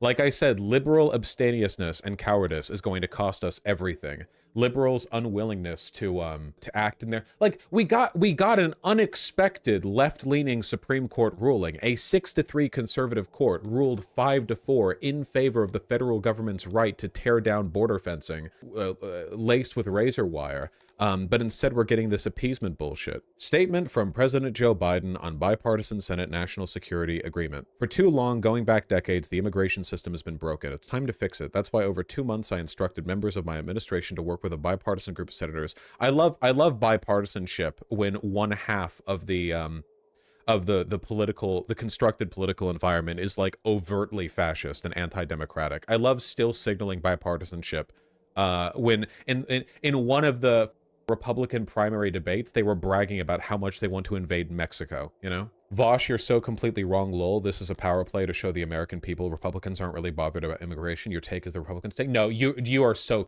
man. You really think this is some like by working with the fascists to put forward fascist-approved anti-immigrant legislation, we're actually epically owning them by showing that we care most about killing brown babies, you know? We're undercutting, we're unironically, we're like flanking Republicans. Has he even read the bill? Does he even know what is in the bill? Does he know anything about what he's talking about whatsoever? Like, there's no way, right?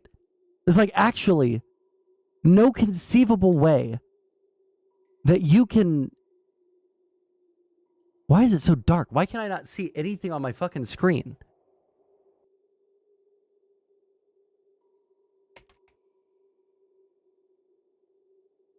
Okay. Like, my understanding is there's a lot of stuff that, like, on its face, because of, you know, because of, like, who I am as a person, it probably feels really bad, right? Probably feels really, really bad to have some of these things, you know, go through. Probably feels really, really fucking really bad. Like, you know, we can completely shut down the border. It's easier to deport people, you know, shit like that. That feels really bad as a left-leaning person. But, like, at a certain point, you got to say, okay, well, what can we get out of this, and what can they get out of this? And can we come to some sort of resolution that will be acceptable to all of us so that we can just, like, move forward, right? There is a problem at the southern border, right? I don't think that anyone in their right mind has ever disagreed with that. Like, if you disagree with this, with the idea that there's a problem at the border, you're actually a fucking insane lunatic. I don't even know what to fucking say to you. It is so obvious that there's a problem at the border. To pretend that there's not anything wrong at the border is to live in a fantasy world. Okay, you guys are still digging. Cool. From the right? Like, what argument is that? Ridiculous. Nonsense. You can't... Flanking from the right doesn't work when you're just doing the bad thing that they want you to do. Is Biden as bad as the UK Labour Party at this point? Thankfully, no. But, you know, he's working. Effort is being made. Yeah, wait, the Republican House will never pass the bill. That's the whole point. You don't seem to understand. Why would you think that would do anything? Why would you think that in a standoff with seditious behavior from a Republican governor, that ignoring a Supreme Court ruling, not exercising his federal power, and just like going, okay, if you care about immigration so much, let's do this. You know what they're going to do? Republicans are going to say, no, we don't want this bill because it's not fascist enough, and nothing will change. The only thing that will have materially changed is that Biden will have given up an opportunity to crush seditious behavior from a disobedient, law-breaking Republican governor. That's the only thing that'll change. You think there are going to be Republicans who are going to go like, wow, Biden was trying to fix the border and the Republicans didn't go for it. Do you think they give a shit? You're a liberal. Liberal. I name you liberal. You think You think this can be addressed with some kind of like cutesy little hypocrisy point? Power is what we need. He should have been crushed. People like you are why we're all going to die. But I'll take... We live in a world where there is a literal 2-vote margin in the House. There is a 1-vote margin in the Senate. The Republicans only have 2 more votes than the Democrats do in the House. The Democrats only have 1 more vote than the Republicans in the Senate. You don't get any more divided as a country than that. Okay? You just don't. That is as close as you can get without it being an even tie, if that's even possible, in the House, right?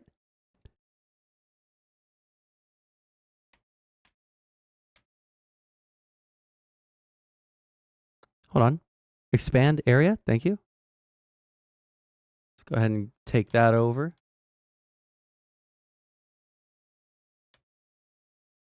Go ahead and take that over. Guys, there we go. Take you out first. Permanent. Like, does he think that you can just like always, like into perpetuity, always get what you want no matter what? When you don't even control one of the 2 houses of Congress? When you are on a literal knife's edge on whether you could pass any legislation fucking ever? In VGG. You. I'm sure enabling GOP governors to do literally whatever they want in contradiction of Supreme Court orders is going to work out great, you know? I'm sure lots of red voters are going to move over blue when they see the GOP fail to pass the bill that they ostensibly should be interested in passing, in spite of the fact that support for the GOP... Also, unironically, yeah, I think that it has been an actual decent attack on the Republicans that, like, you guys have been crying fucking bloody tears, shitting yourselves in anger over the border for 30 fucking years. You have a chance to get probably 80% of what you want with no caveats, with no takes backsies.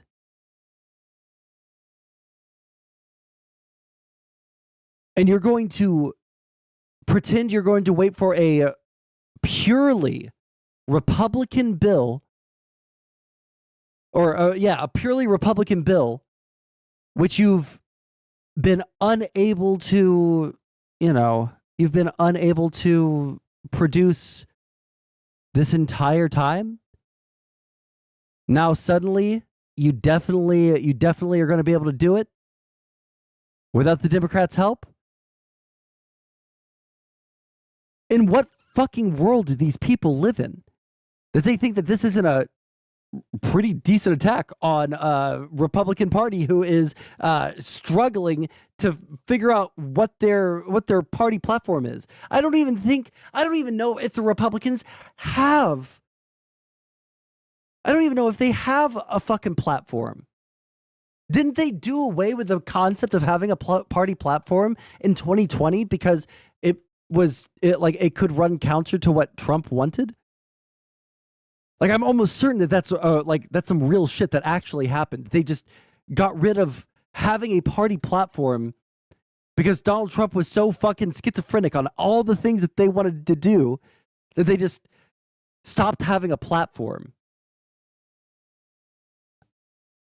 GOP has obviously not been based in policy outcomes for like nearly a decade now. Over a decade. He's a DGGer, sending their best. Anyway, and that's what we've done, working around the clock through the holidays and over weekends. Now we've reached an agreement on a bipartisan national security deal that includes the toughest and fairest set of border reforms in decades. I strongly support it. That's what I love to see. If from my left-leaning president, I love to see tough border reforms. It'll make our country safer, make our border more... You have argued for border reforms yourself, Vosh, you yourself have argued for border reforms. Why are you pretending like you've never done that? You obviously have. Because you've argued with Nazis. You've argued with Nazis about border reform. I used to be a fan of Vosh. I would know this. I stole his arguments so I could stream. More secure, treat people fairly and humanely while preserving legal immigration, consistent with our values as a nation. It would give me, as president, a new emergency authority to shut down the border when it becomes overwhelmed. So there you go, guys. We're really doing it. We're epically owning the Republicans by introducing a kill switch from the executive branch. I sure hope nobody soon takes the Oval Office who might abuse that power. It'll make our asylum process fairer and more efficient while protecting the most vulnerable. It'll expedite work permits so those who are here and qualify to get work more quickly. It'll create more opportunities for families to come together, blah, blah, blah. It ensures the most vulnerable, unaccompanied young children have paid legal representation. It'll provide the resources I have repeatedly requested to secure the border by adding Border Patrol agents, immigration judges, asylum officers, and cutting-edge inspection machines to help detect and stop the flow of fentanyl. Is that how they think? Is that how fentanyl gets in? It's just like random poor Colombians, like with their pockets full of it, as opposed to corruption. Like a lot of fentanyl comes through the border, sure, but we literally have evidence of corruption, of like local American police departments working and getting cuts for like allowing shipments in. It comes in massive quantities. The only thing here that I actually really do want,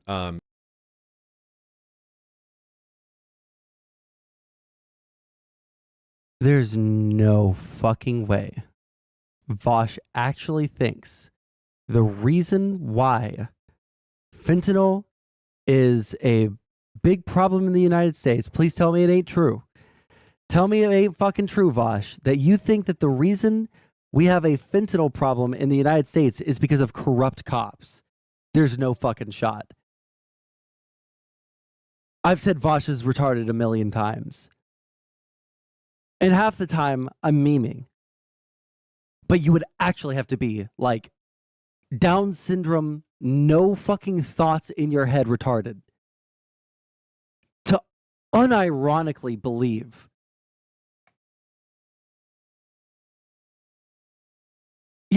I refuse. I refuse to believe that he actually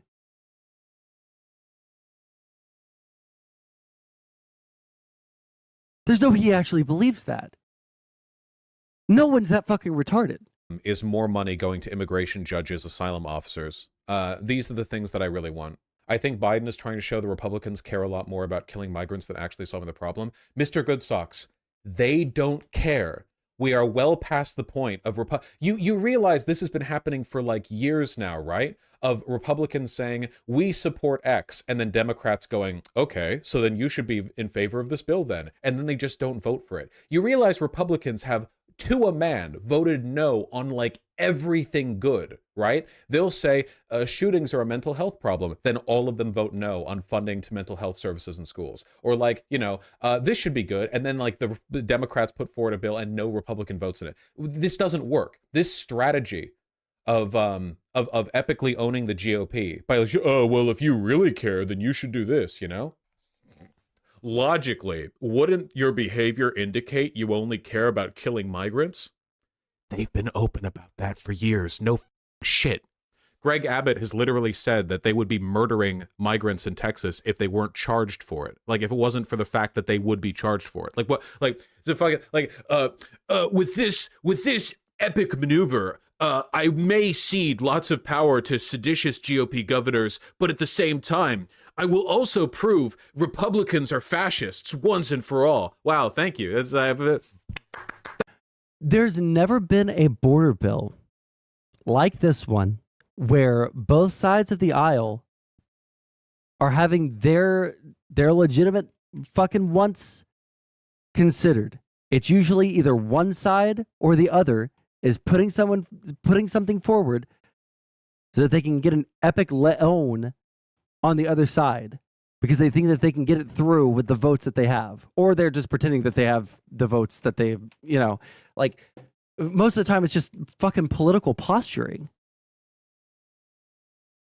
Thank you. I was struggling to find evidence for this case for a long time, but now that it's been proven, everything is so much clearer. You know, that's quote. Whoa, you're telling me the GOP has an incoherent border policy that they fearmonger over without actually proposing any real solutions? You know, that's crazy. Nothing I hate more than people running in here to like spam post to alert me to a thing I've already covered in the stream. I can see your chat. I'm looking. You can see me looking right here. I see you. Stop spam. I see all the chat all the time. He's trying to get the media to turn on the GOP. It won't. That's not how it works. The media doesn't turn on the GOP. That's not how it works. We don't have a neutral media that shifts its perspective based on the facts. If we did, every media outlet would be pro-Democrat, like, or at the very least anti-Republican, you know?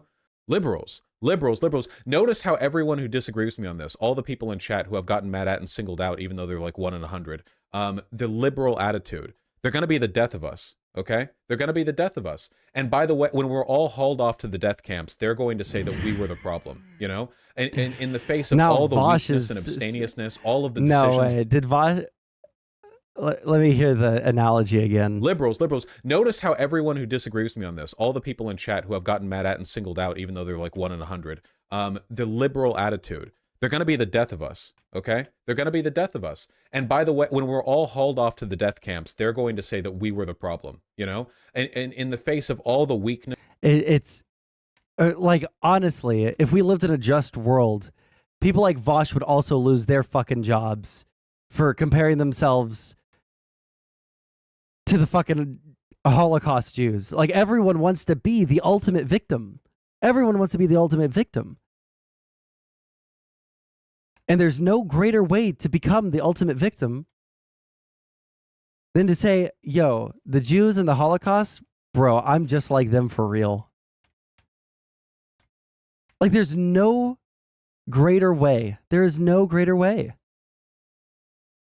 And abstemiousness, all of the decisions Biden could have made to legally crush this early, none of that, you know, their mind will skip right over it, and it'll be the crazy leftists who were warning about this, prior. We were the ones, actually, because of, like, I don't know, Bernie or bust, or because, like, a bunch of 19-year-olds didn't vote after Biden abetted a genocide in Gaza. Like, Biden's behavior was flawless. What else could have been done? I think he's trying to be a bitch, Mr. Good Socks. The bipartisan national security agreement would also address 2 other important priorities. It allows the U.S. to continue our vital work. So, yeah, money to Ukraine and life-saving humanitarian assistance to the Palestinian people. And, of course, it provides Israel what they need to do to protect their people and defend itself against Hamas terrorists. That's great, you know? Israel didn't have enough weapons. We need to give them more. We have no choice but to give them more. They didn't have enough. You know, we need to slightly expedite their process of liquidating the population of the Gaza Strip. Listen to this smarmy liberal. Listen to this. Sickening. It actually hurts to look at. There is more work to be done to get over the finish line, but I want to be clear about something. If you believe, as I do, that we must secure the border now, doing nothing is not an option. Working with my administration, the U.S. Senate has done the hard work it takes to reach a bipartisan agreement. Now, House Republicans have to decide, do they want to solve the problem, or do they want to keep playing politics with the border? It seems I have placed you in a confounding logical trap, House Republicans. If you don't vote yes, you'll reveal yourself to be inconsistent and politically motivated. Something you haven't already indicated yourself to be every day of every year for the past 8 years. Yeah, you're right. It's West Wing shit, JS23. This is revolting. Does Biden not do research in his constituency? Arrogance is the defining trait of the DNC in this regard, more so than Republicans. Republicans will anxiously shift their rhetoric to whatever they need to advance their agenda. You know, they're incredibly sensitive to what their base wants, which is why the Republican Party has changed so much since the Bush days.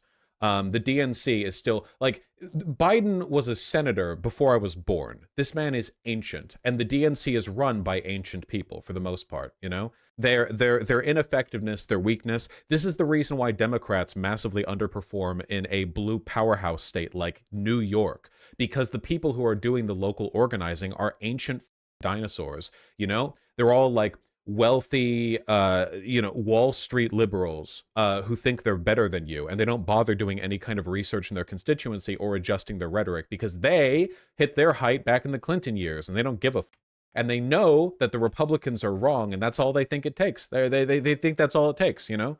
Republicans are wrong. They get to be smarmy about it. How do you think Hillary Clinton ended up being the runaway favorite in 2016? Do you think anyone asked? Think, the DNC, the institution that produced Hillary Clinton, of course they don't care. Democrat voters voted for her. Notably, not enough of them. Famously, not enough of them. I've made my decision. I'm ready to solve the problem. I'm ready to secure the border. This is what Democrats want. And also, to be clear, the reason that the Republicans don't want to get this through is because they don't want to give Biden another giant fuck-ass W. Biden's presidency has been marked by just continual W after W after W. It's actually insane. He has gotten so many major pieces of legislation through that every president of my lifetime has promised.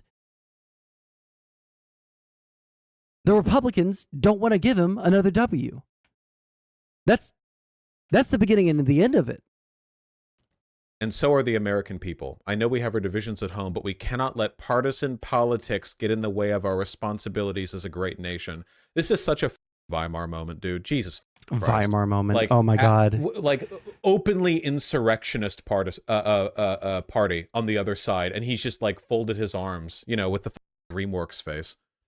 I refuse to let that happen. In moments like these, we have to remember who we are. We're the United States of America, and there is nothing beyond our capacity if we do it together.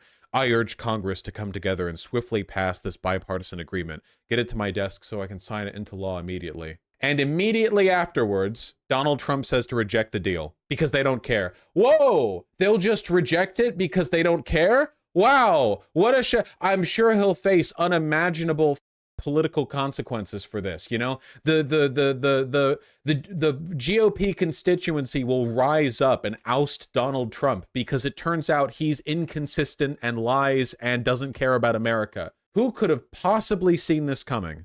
Don't be stupid. We need a separate border and immigration bill. It should not be tied to foreign aid in any way, shape, or form, said Trump, who is running for re-election. Senators unveiled one of the harshest immigration bills in a generation this Sunday. It would be a major win for Yeah, is there anyone that can is there anyone that has or can find me a quick video of basically a rundown or a what's the word I'm looking for? A summary of the a summary of the bill in question. Is there any way that someone could get me that really quick while we listen to Vosh cope and seethe over the fact that, you know, bipartisanism is a hallmark of our democracy, or basically any democracy ever, and that sometimes you have to deal with people that you don't like? Immigration hawks, full of concessions Democrats would normally have strongly opposed.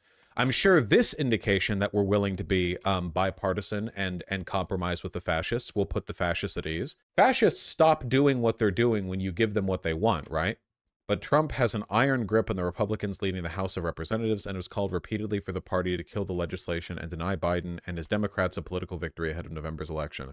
This bill is a great gift to the Democrats and a death wish for the Republican Party. So yeah, it's probably not going to end up passing, and nothing will happen except Biden ceding ground, showing weakness, and giving up the chance to crush Greg Abbott's seditious behavior. New border legislation the White House says it strongly supports would grant the Homeland Security Secretary the power to summarily deport undocumented immigrants at his sole and unreviewable discretion during border emergencies. Thanks, Biden. This is what Democrats wanted.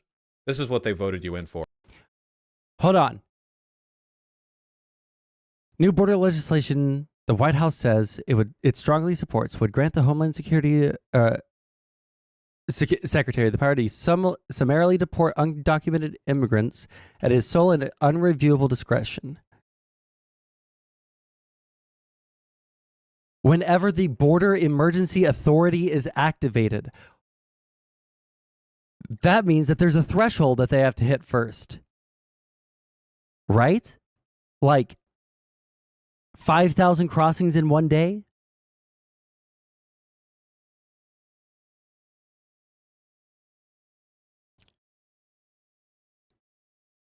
I think you're being too charitable towards Republicans and downplaying Trump's influence. Me? Hey, how's it going, Econo Boy?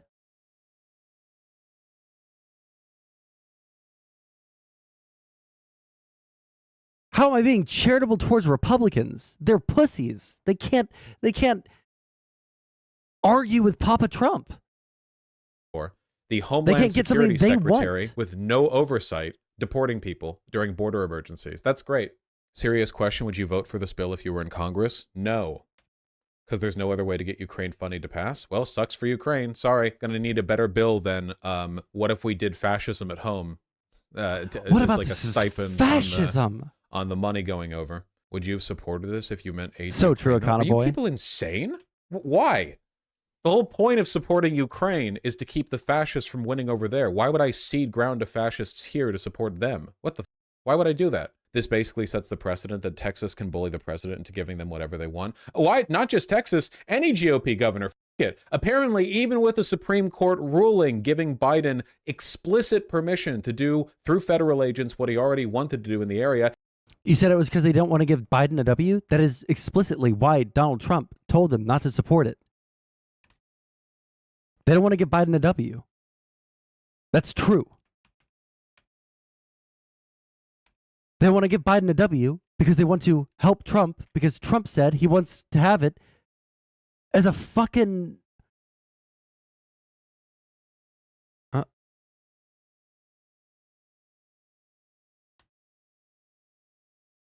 That's weird. Why is it... Oh, is it resetting from the top to the bottom? Got it. That's what I mean? Okay, yeah, we're talking past each other but agreeing. He'll just back off and then go, we may disagree, but if you really care about a solution, then what if I just did like everything you want me to do? Curious. Key highlights of the Senate's proposed border deal package. New emergency authority to restrict border crossings if daily average migrant encounters reach 4,000 over a 1-week span. What? Daily average migrant encounters are going to reach 4,000 over a 1-week span every week, aren't they? How many encounters do we have a year? If you divide that by 52, it's significantly... What? U.S. southern border has witnessed a... Okay, you know what? I changed my mind. Vosh isn't being bad faith. He actually is retarded. How do you not understand that? Go back. Hold on. Is it ambiguous wording? Reach 4,000 over a 1-week... Like, everything you want me to do. Curious. Key highlights of the Senate's proposed border deal package. New emergency authority to restrict border crossings if daily average migrant encounters reach 4,000 over a 1-week span. What? Daily average migrant encounters are going to reach 4,000 over a 1-week span every week, aren't they? How many encounters do we have a year? If you divide that by 52, it's significantly... They're saying that if 4,000 people try to cross every day for a week on average, that they can shut the border down for X amount of days. What is hard to understand about that? Like at all? Like what at all is hard to understand there? Someone help me. I don't understand what he's confused about. U.S. southern border has witnessed a record of at least 6.3 million encounters between ports of entry since Biden took office in January 2021. Okay, so divide that by 3 per year. That's, let's say, round down, 2 million a year. And then per week, that's what? 200,000, 40,000. Are we currently having 10 times the daily migrant encounters? Oh, sorry, daily. It's over a 1 week span, but not daily. Okay, so daily, so divided by 2 million divided by 365 is more than 4,000, like 5 or 6,000. So yeah, yeah, so it's a lot. It means that there is an unprecedented level of immigration right now, Vosh. That's what that means.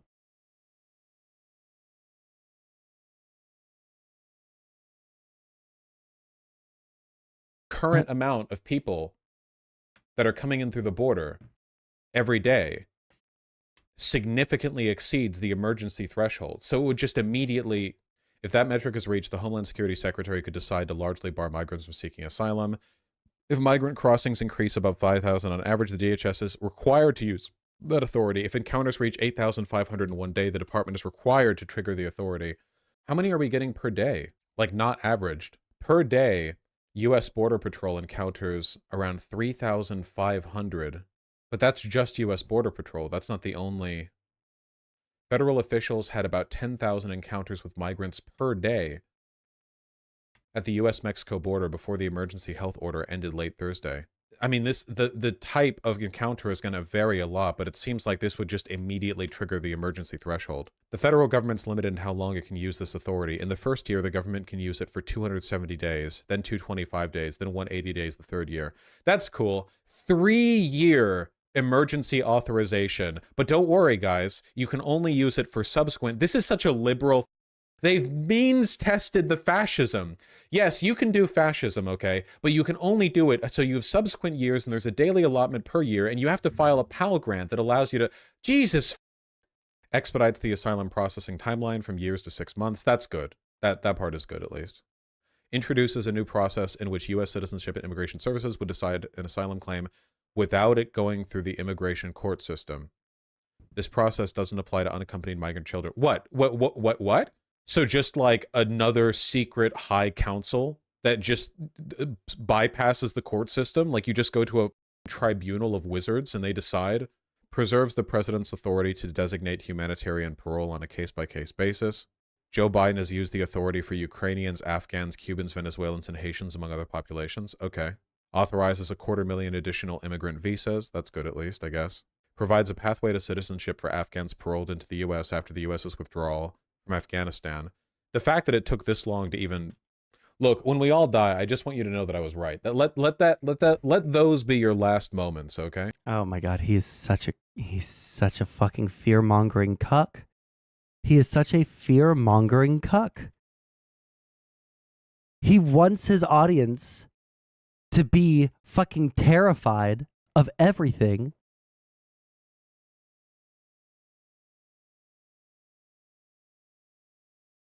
So the revolution will happen eventually, I guess. Like, what other fucking reason could there be? Like, what the fuck does he...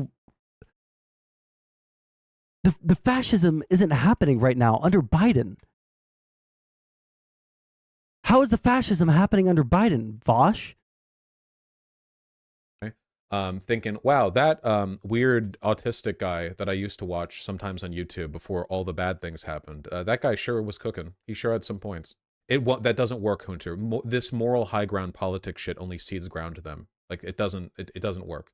Yeah, it's so cool how, like, literally most GOP governors performatively sent their own National Guard over to Texas to show support for the unlawful barring of federal agents from the border, and Biden just let this happen. Like, half of the states signaled seditious intent by openly defying a Supreme Court order and sending troops. Like, do you understand what it means for red states to send troops to support Greg Abbott in his defiance of a Supreme Court ruling? Do you know what that means? Do you have any idea? And Biden just lets it happen. Doesn't just let it happen, drops the issue and goes, well, if you care so much, then you'll be okay with this 82% fascist deal that I have, huh? To which they reject because they want 100% fascism. That's great. I love it. Oh my God, I love it so much. Ooh, I love it. I love politics. We taught a monkey to understand American liberal obsession with bipartisanship, and it killed itself instantly. It hanged itself. If the Supreme Court gives Biden full permission to send in federal agents to tear down the fencing, but they're just putting up more fencing, like, that's obviously a defiance of it. What, like, obviously it didn't come to, you know, a firefight or whatever over the technicalities, but it's very obvious what they're doing, and that Biden is ceding. To be fair, though, Vosh, I understand the argument of contesting the court. We shouldn't tolerate it. Why are we expected to take in millions of people coming into the country illegally? Why not? Also, what do you mean we are expected? You're not doing anything. What are you doing? Well, is your house being burdened by them? There are better ways to handle our immigration system than what we're doing right now. I fully acknowledge that. There are problems. But these are not solutions to the problems. More money to... Being able to like shut down the border is a solution, and that's the things that the Republicans want. Now, what is it that the Democrats wanted? And what is it that the Democrats got in the bill?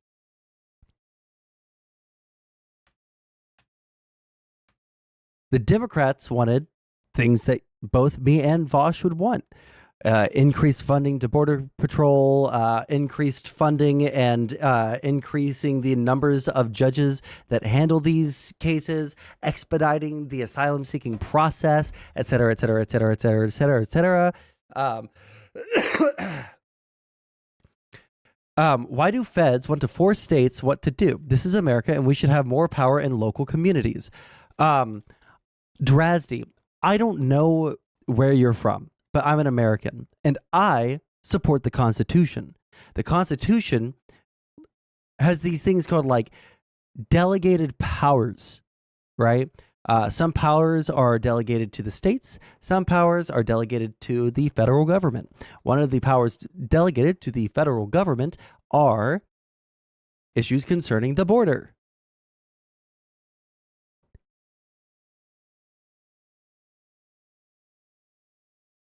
That's just the way it is. The federal government has that as their jurisdiction. I can't fucking speak. This is not a controversial thing in basically any circle ever.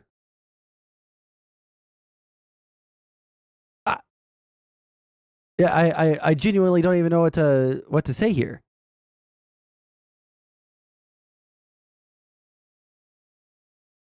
Then the federal government should be stronger and crack down on these third world invaders. Well, I don't like the framing of what you're saying, but you know what? If that's how you feel, that's just fine with me. All right. The issue is that the Republicans, who ostensibly have wanted stronger border controls for the longest time, are suddenly very against doing the very thing that they've been saying needs to happen for decades. We're going to go over exactly what's in the bill here in a second, but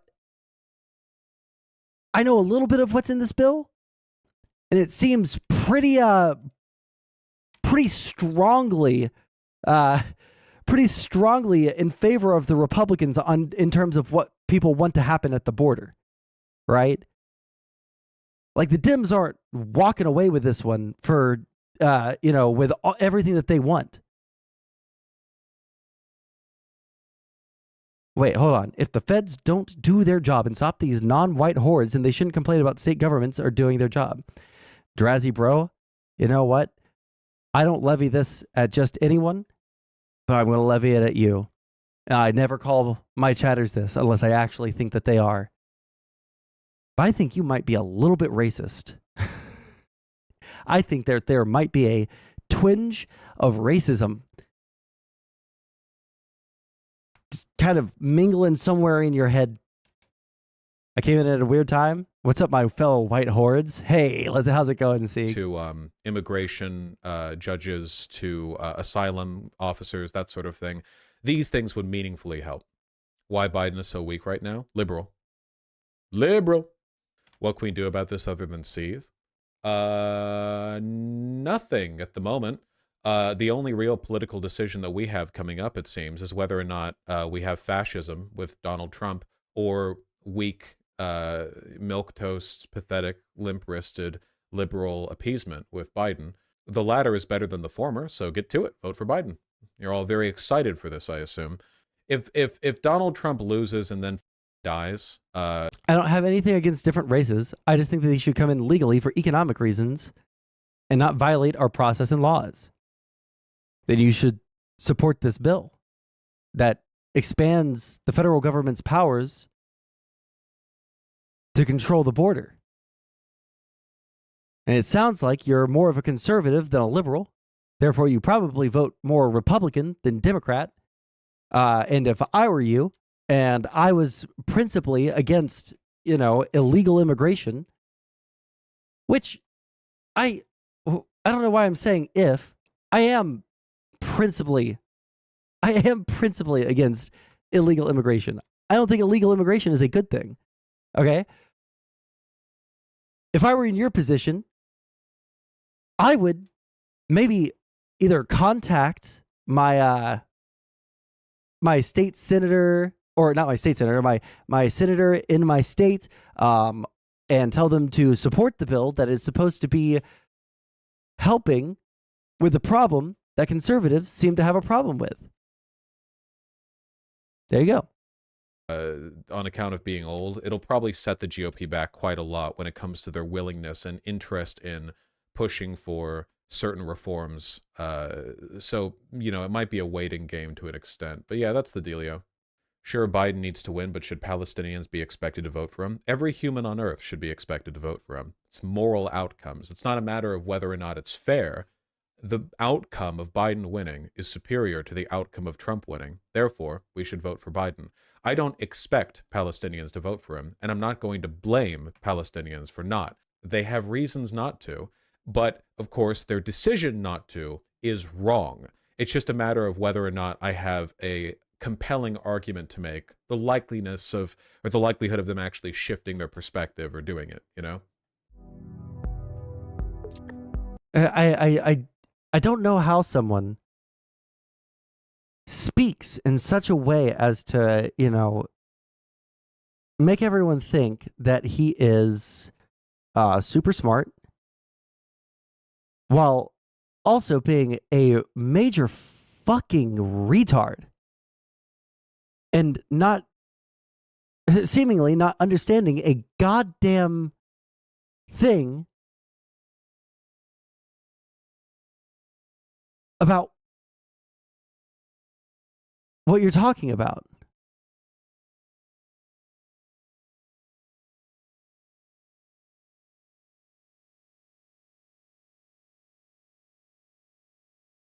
One second. Let's pause this. Okay. Jesse Waters detailed. Are we actually going to trust Jesse Waters, the guy that we were watching earlier that pretended like Gina Carano didn't, make herself out to be a Holocaust victim? And that's why she got fired? Is that what we're doing? Okay, let's see what he has to say. Reading for pleasure expands your mind. Reading for work gets you a promotion. But Americans are pinched for time. Washington knows this. And every year, Congress spits out legislation gazillions of pages long. Well, hold on. Before we watch someone lie, you know what? Fuck it. I had this loaded up. This is the conservative, I believe. Yes, the conservative who worked on this bill with Democrats, trying to get people to vote for the bill.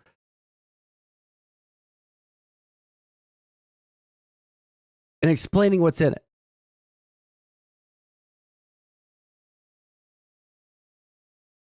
On that video, I've always wondered if we should try to pass a law to limit the length of legislation. But we already do that. Like the bill itself is effective for 3 years or some shit like that, right? Like we can either impose restrictions, like chronological restrictions on bills, or we can leave them, open forever. Like we can do either of these things.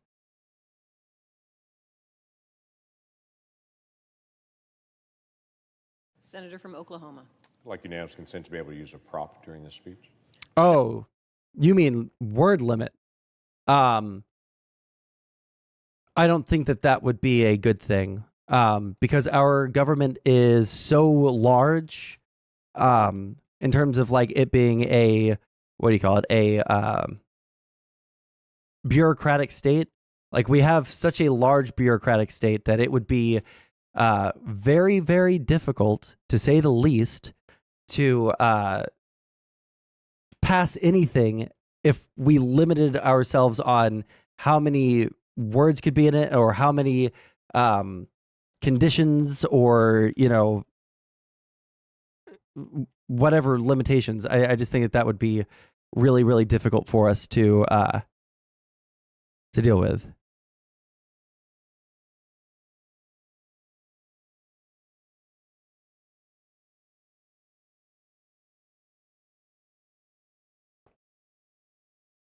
Without objection. About an hour, this body will gather.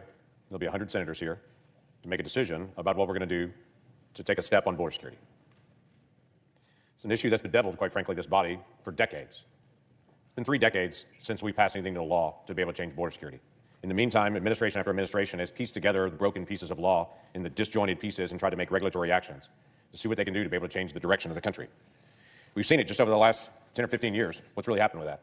I mean, it's just an encounter number from CBP, and we can look back to 2009, and we can see the numbers stayed about 500,000 or so for multiple years. This is through the Obama administration as they struggled, because the numbers were lower than this even before, as they struggled with 500,000 numbers. And then we see during the Trump administration how the numbers bump up and jump up here all the way almost to 1 million in a single year. It's twice as many as it was during the Obama time period. And then we see the COVID time period, it dives back down, and then right there is the transition in President Biden's time, and the numbers have skyrocketed. They doubled from the Obama administration to this year in the Trump administration, but then they've tripled even from the highest year of the Trump administration during the Biden administration. And it wasn't a single bump year like it was under the Trump administration. It's been year after year after year. And by the way, this little one, that's this fiscal year. That's just since October, which, by the way, you'll notice in the last 4 months is higher than any year under the Obama administration, and almost as high as the peak year under the Trump administration. And that's 4 months. They have 20 days to pass a spending bill, and if they don't, well, I guess we're fucked. Well, I mean, what will happen is the Republicans will blame the Democrats, and the Democrats will blame the Republicans, and nothing will get done.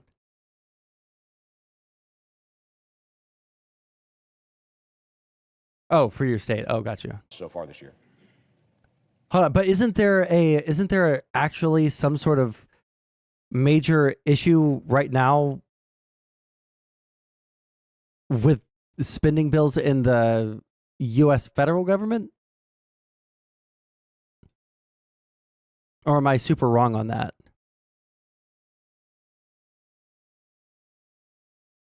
House. Okay, let's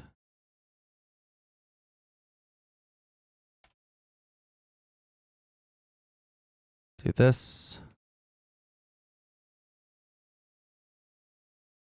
And then this.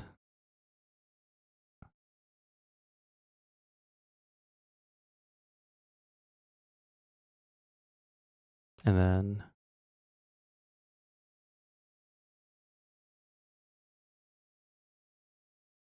this.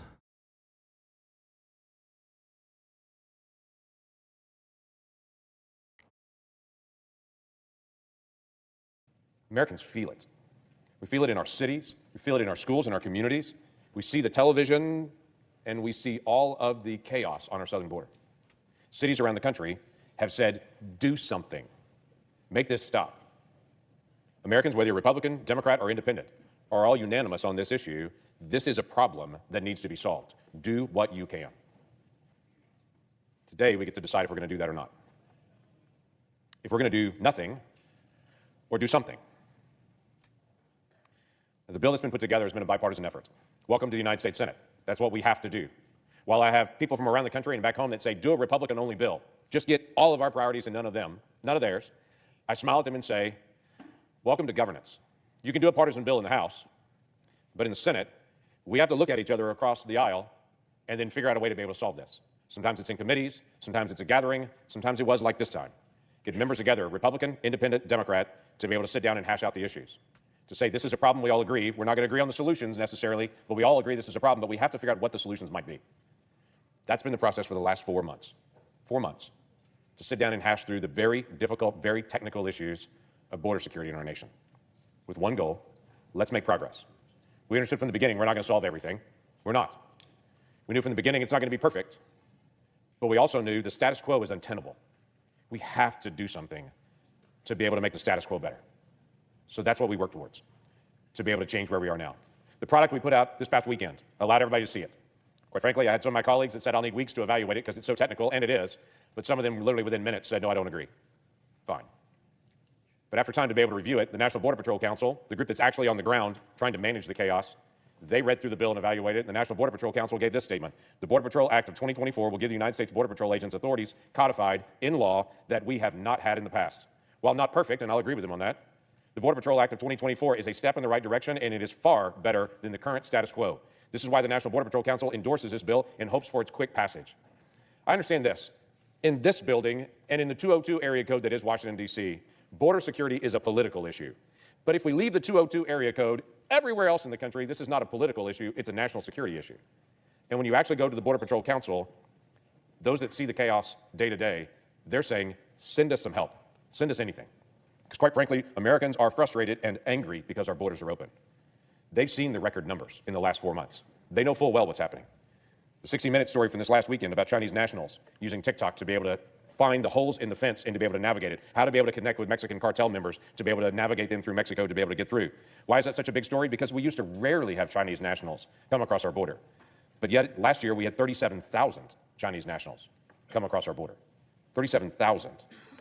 Americans watched the story of a group of migrants in New York City ruthlessly beating up a police officer this past week, and then seeing they were released again. They're angry. They're frustrated.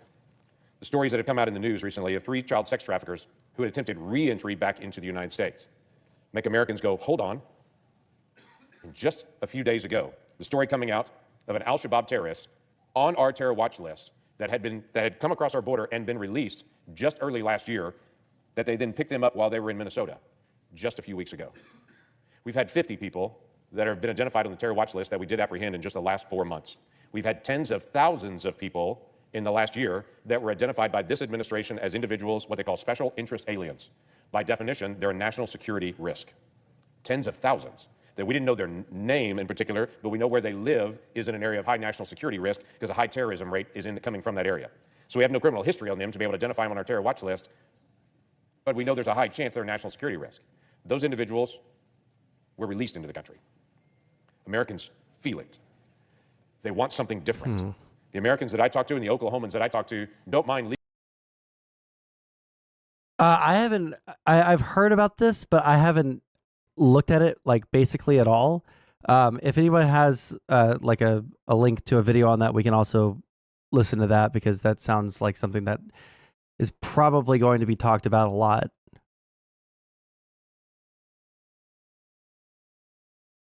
So I don't know much of anything on the like immigrants beating up a border patrol, or no, not border patrol agent, what do you call it? Just a police officer. Legal immigration. In fact, they celebrate legal immigration. They just don't want illegal immigration. They want an orderly process. They want to know that the rule of law still matters in America. That's what they want to know. They want to know their American way of life is protected, and that should not be too much to demand. This very divided nation brings to us a very divided Congress. Currently, we have a Republican 2-vote majority in the House of Representatives and a Democrat 1-vote majority in the United States Senate. It doesn't get much closer than that to being equally divided I said into that. bodies. But that means if we're going to solve something, we have to sit down together and solve it. That's how it works when you make law. You can do press conferences without the other side, but you can't make law without the other side in the United States Senate. So we have to sit down and work things out. In October, when Israel was ruthlessly attacked with a terrorist attack by Hamas, the President of the United States came to Congress and said, we need additional funding to help Israel, to help Ukraine, to help with the threats in Taiwan, and additional money for our southern border.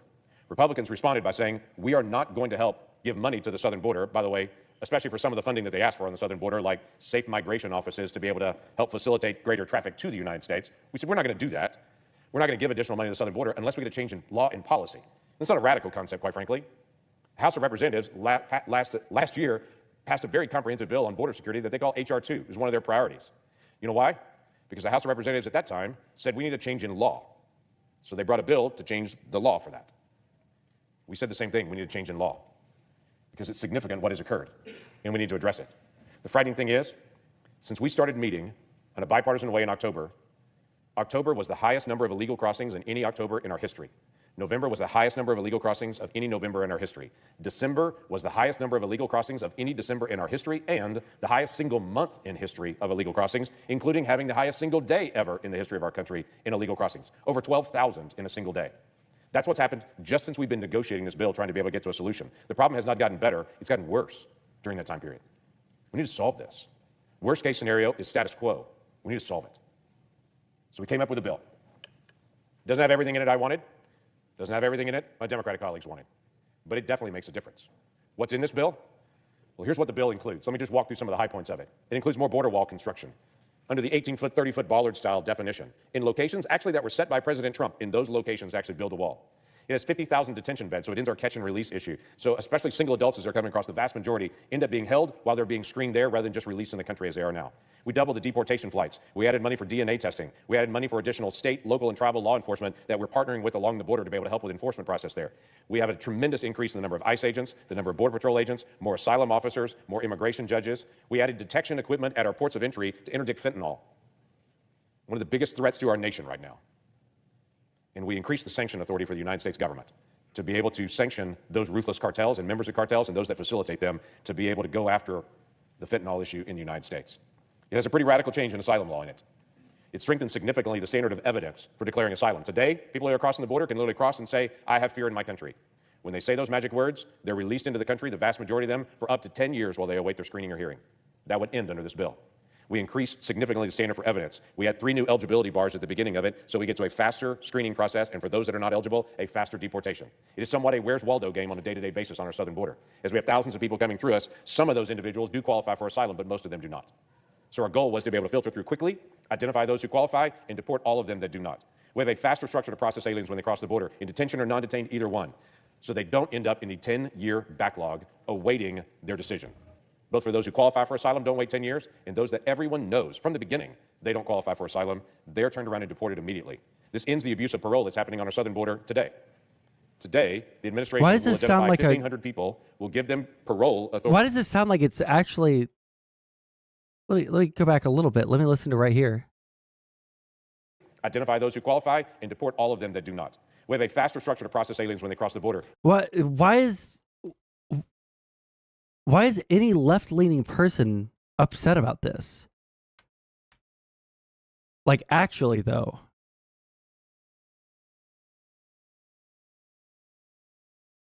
Isn't this what we wanted? Isn't this what we've been asking for? A faster process, a more streamlined process?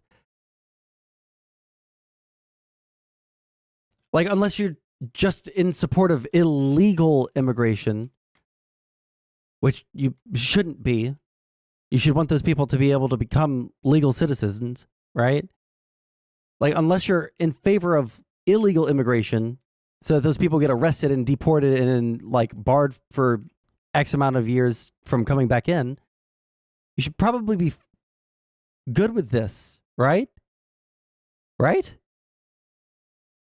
In detention or non-detained, either one, so they don't end up in the 10-year backlog awaiting their decision.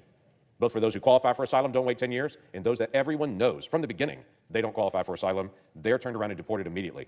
This ends the abuse of parole that's happening on our southern border today. Today, the administration will identify 1,500 people, will give them parole authority at one of our ports of entry and a work permit the first day they come.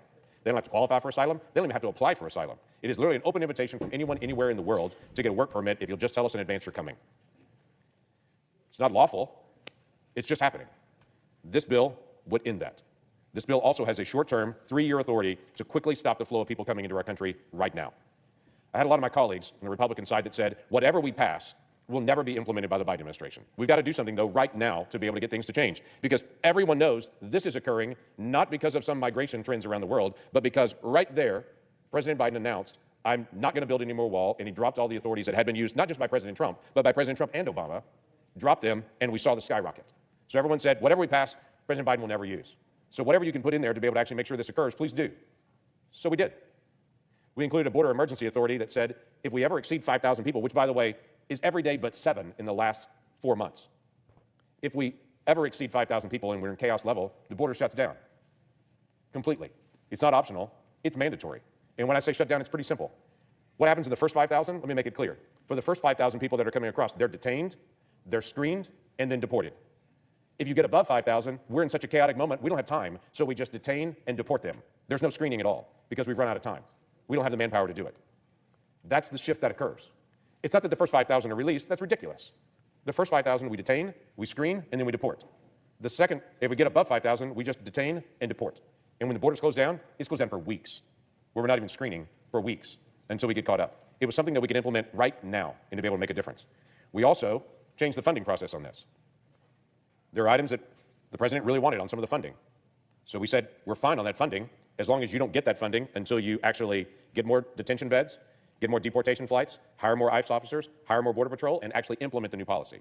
When you do that, then you get all the money that you're actually looking for in the other areas. We wanted to make sure that actually this was going to be implemented. We included that in the bill today. That's what we have on the floor today, and I'm afraid what I've heard some people say, it's not enough. So we'll make a decision soon. Let me just say this. I've listened to a lot of my colleagues in the last several days, as well I should, and I've listened for months. Some people legitimately want more time to read the bill. I'd say it's 370 pages, it's incredibly technical, and I've had several colleagues said, I've started reading it and it makes my head hurt to read it, because immigration law is very complicated.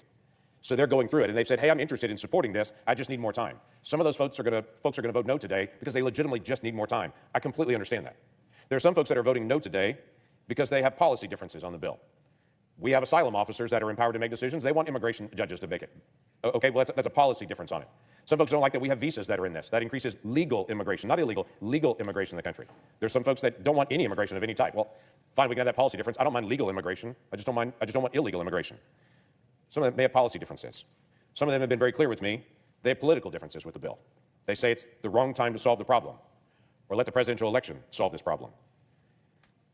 In fact, I had a popular commentator 4 weeks ago that I talked to that told me flat out, before they knew any of the contents of the bill, any of the content, nothing was out at that point, that told me flat out, if you try to move a bill that solves the border crisis during this presidential year, I will do whatever I can to destroy you.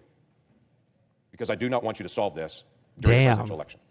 By the way, they have been faithful to their promise and have done everything they can to destroy me in the past several weeks. There are other folks that read the Facebook post. Why didn't he name and shame? And saw different facts that they thought might be true. But I personally told them over and over again, they're false. And it's been hard to overcome. For some reason, we still believe everything we read on the internet. And it's been hard to be able to break through. A few weeks ago, I posted one of my favorite quotes from Charles Haddon Spurgeon, who's a preacher from England in the 1850s, where he once said, a lie gets halfway around the world before the truth gets its boots on. And it couldn't have proved to be more true in this. I've seen posts like, there's amnesty in this bill. So that people have adamantly opposed that there's amnesty in the bill. I would say some of my Democratic colleagues wanted to have some amnesty in this bill, but there wasn't. And there's not anything on amnesty in this bill. I've heard folks say it weakens our asylum laws when it actually does the opposite. It far strengthens our asylum laws so we can get to actual asylees faster and those that are gaming the system. Asylees? Is that what you would say? I've heard folks say it takes away the Remain in Mexico policy so it can never come back. It does nothing of that. Like, this is common where they make an immigration bill and add on also all military bases in Utah get steak dinner every night. Then when it's denied, they go, oh, come on, you don't like immigration? I don't usually say because they don't want a W for Republicans, but maybe it's that too. Hold on. We know why this bill is being rejected. It has been explicitly stated. They're rejecting the bill because Donald Trump said he wants it as a campaign issue. The Republicans were on board with this until Donald Trump told them no. No one's disputing that.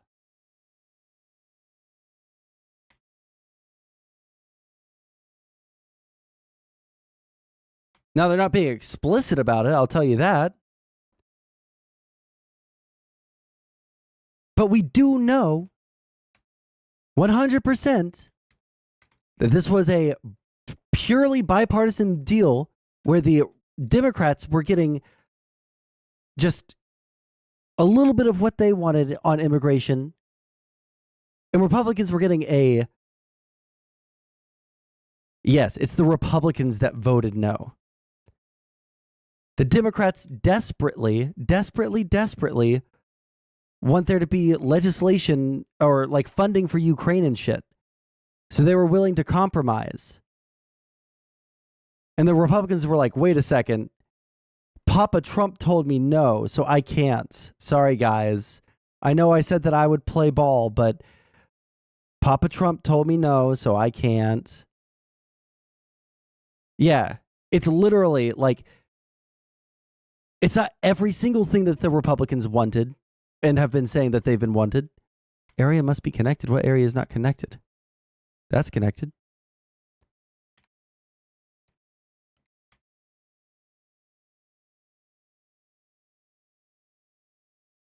What part's not connected?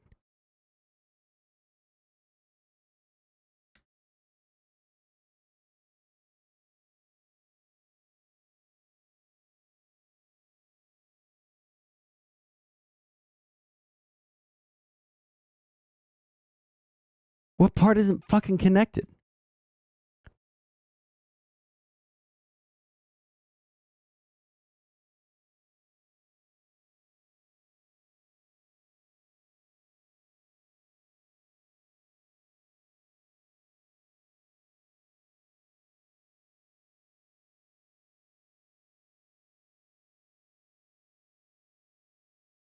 There we go. Holy shit.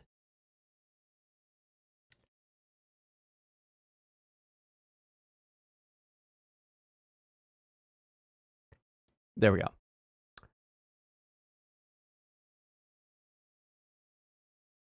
Hey, be chill towards Tron. All right. If the bills had a 2-page limit, I would know what my senator or representative is voting on it.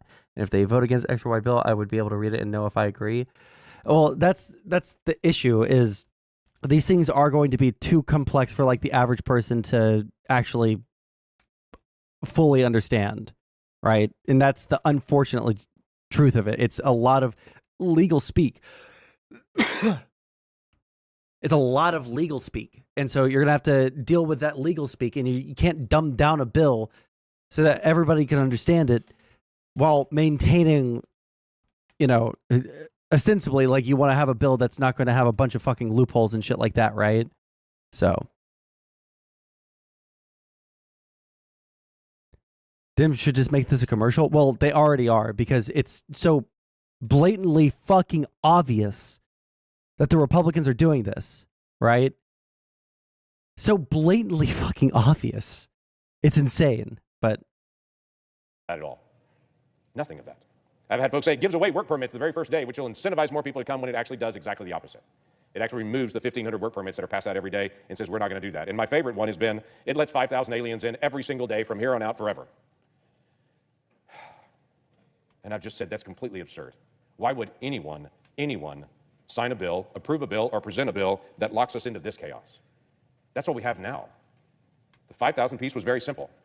If we get to 5,000 a day, we can't process that many people anymore. It's a critical emergency. We break glass and say, we're not even going to try to do hearings anymore. Everybody's got to turn around, everything's shut down, so we can make sure that we can actually legally process people.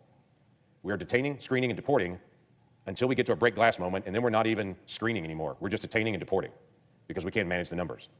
But that's not what's been told. What's been told has been false day after day. And then, as I've mentioned, I've had a few folks that have said, if I can't get everything, I want nothing. I don't find most Americans are that way, just in their day-to-day life. We have high goals and aspirations as Americans, and quite frankly, I don't blame Americans for being really angry and frustrated where we are at the border. Really angry and frustrated. But what I hear from most Oklahomans is, do something.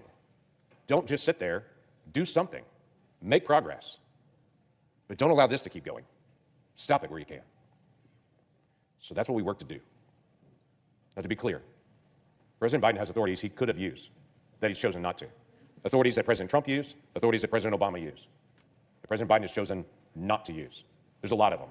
And for whatever reason, he has turned his head away from the chaos that America is focused on, and he needs to do what he can to solve this problem. But we also need to make changes in law. Our asylum law is weak. Everyone knows it. In fact, when President Trump was president, he even made the statements about how weak our laws are on asylum. When President Trump was president, he said, "We do a very good job considering the laws are so bad. They're not archaic, they're incompetent. It's not that they're old, they're just bad." Well, guess what this bill does? Fixes that. Because the laws have a gap, and we should actually fix those things. What the president cannot do is change the asylum laws. He cannot change the faster deportations for people crossing. He cannot add an emergency authority like this. He cannot conduct faster hearings with limited appeals so we can get to deporting people that are not legal here and addressing those that are. Can't do that without a change in law. So we need to change the law. Madam President, I'm going to vote yes to be able to move on to this bill. So we need a change in law. I understand we have differences, but we've got to sit down together, figure out how we're going to solve problems, because the American people sent us here to do that. This is the pen that I was handed at that desk when I was sworn in to the United States Senate. And I signed a book that was at that desk with this pen because I was becoming a United States Senator. Because the people at home sent me here to get stuff done and to solve problems. There's no reason for me to have this pen if we're just going to do press conferences.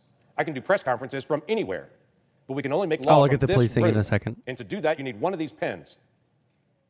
There's 100 of them in this room, and 60 of us have to agree to solve a problem. And I'm determined to sit down with anyone who wants to solve the problem, regardless of what side of the aisle that they're on, to figure out how we solve these things. Because Americans are ticked off that this is not resolved, and they expect us to get things done. So why don't we do that? Madam President, I have two staff members named Sarah Seitz and Jacob Stubbs who've worked their tail off for 4 months. They gave up Thanksgiving, they gave up Christmas, they gave up New Year's to work on this. They're remarkable leaders. It's not just about the time they gave up and the wisdom that they have as leaders. Their focus on that was to solve a problem that at the end of this day may still be a problem unsolved. And tomorrow, we'll probably have 6,500 people illegally cross our border, just like is what's happening right now today. 6,500 people. Americans want that stopped. So let's actually sit down and figure out how we're going to stop it together. With that, I yield the floor. And then they voted it down by a margin of 1 vote. Do I have that correct? Okay, you said this is the police thing? And right now, are they on their way out of state? Tonight, what we're learning about the migrants accused of assaulting members of the NYPD as outrage grows about how this could have happened. We're not protected. How are we going to protect the people in the neighborhoods? And tonight, police reveal how they were able to track down the person they say started it all. Good evening, I'm Christine Johnson. I'm Maurice Dubois. We now know 5 of the suspects accused of attacking officers in Times Square have been released, and 4 of them may have left the state. A 6th man is being held on $15,000 bail, and police are still looking for 6 others involved. Lisa Rosner is live now with the latest in Times Square tonight. Lisa. Christina Maurice, the Manhattan DA's office is investigating allegations that those suspects boarded a bus to California. Now, they aren't due in court until February 20th, but a high-ranking police source suspects they are headed for the Mexican border. This comes as calls to deport them grow louder. It's a tussle sending shockwaves through the country. A police officer and lieutenant repeatedly kicked and punched while trying to make an arrest in Times Square. The NYPD says of the dozen migrants involved in this attack Saturday, 6 are still wanted. 6 were arrested, but only 1 is in jail. The rest were released. These individuals who are Why were they police officers released? have no regard for the law. If we're not protected, how are we going to protect the people in the neighborhoods? Thursday, scores of Midtown South police officers were in the courtroom when a judge ordered 24-year-old Yohenry Brito held on $15,000 cash bail for second-degree assault and obstructing governmental administration. The DA says he's the man in the yellow accused of starting the fight, and even though he ditched the top, police say they identified him by the tattoo on his neck. In court, the back of his shirt said, "Work hard, be kind." Today, the justice system worked, but we have to ask the question, why did these 4 individuals be released on their own recognizance? The men he's referring to are the migrants released Wednesday. 1 had 2 prior shoplifting arrests. The DA has said they were released because evidence was still being gathered to specify each person's role. Thursday, Governor Hochul reiterated calls to deport them. Get them all and send them back. We don't touch our police officers. We don't touch anybody. A high-ranking police source tells CBS 2 the men provided fake names to a church group that arranged Damn, the Democrats are even sounding like Republicans on this shit, aren't they? bus tickets as part of a migrant resettlement program. The NYPD doesn't have plans to immediately track the men down as they aren't due. Well, we're sounding like Republicans in 2012 on immigration. Meanwhile, Republicans nowadays are like, we should have like AI facial recognition turrets on the southern border that recognize how swarthy someone looks before it opens fire. Like, that's where the Republican Party is right now. And the Democrats have moved to, okay, so there's a problem at the border. Maybe we can, maybe we can find a way to shut down the border. Okay. Like, bail question?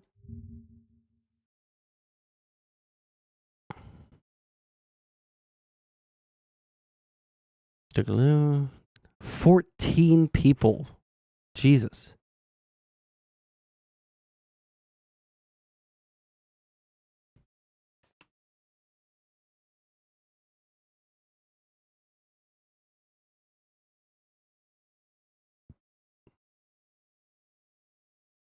My understanding is that the people that left this jurisdiction were arrested once they got to Arizona.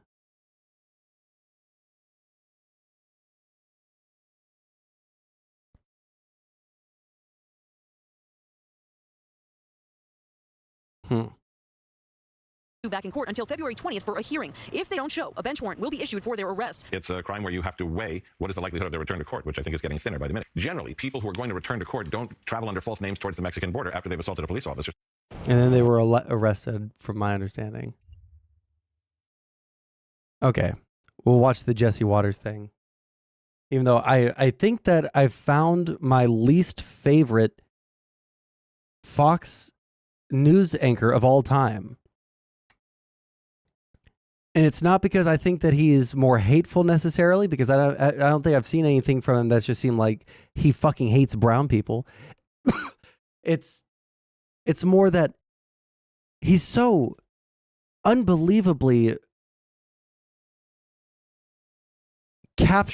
obviously captured by Trumpism to the point where he's like making a fool of himself, where he's like an actual simp.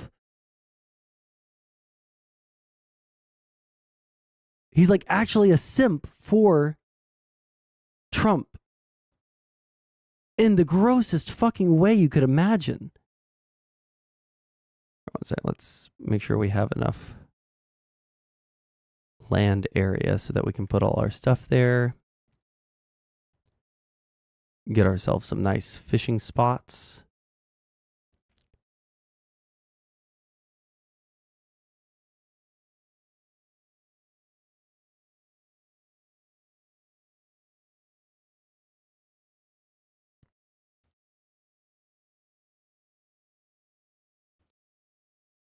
My issue is we have to rely on experts and deep state operatives to understand any bill instead of relying on our common sense. No one can read 20,000 pages.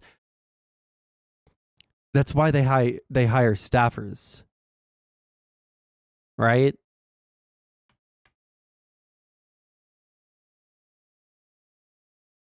Like I guess maybe I am just like too brain poisoned by my liberalness to understand what you're talking about, but like, yeah, we have a highly bureaucratic state. We're going to need staffers to read through these things because the bills are like kind of important.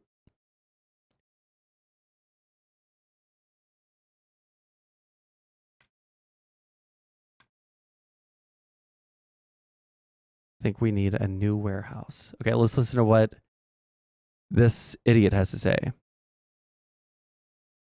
Republicans have Tucker Carlson. Democrats have to trust Rachel Maddow because nobody has time to read 20,000 pages. This just isn't a problem, I don't think. I just don't think that it's this like huge problem that people are like claiming it is, that the bills are too long, the bills are too, whatever. I don't think that that's actually the issue. The issue is people don't agree. People don't agree with the bill itself, or they're being told to, not agree with it. The American people don't have staffers? Right. This wasn't a problem until recently, I don't think.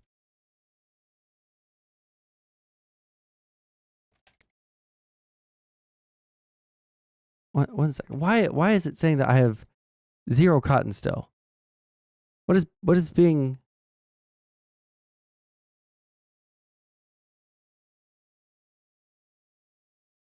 well, I guess we're going to have to wait for winter to pass. Let's just fast forward as fast as we can through winter and pray. Pray.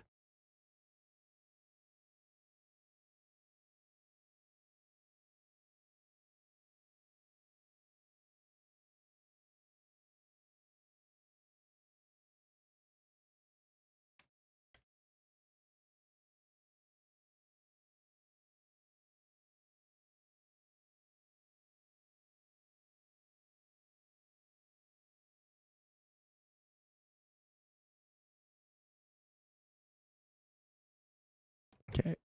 Is our cotton being... Yeah, it's being moved over here. Cool.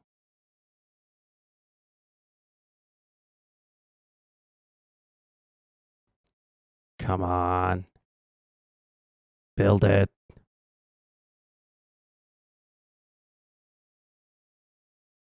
We just need 2 more, baby boy.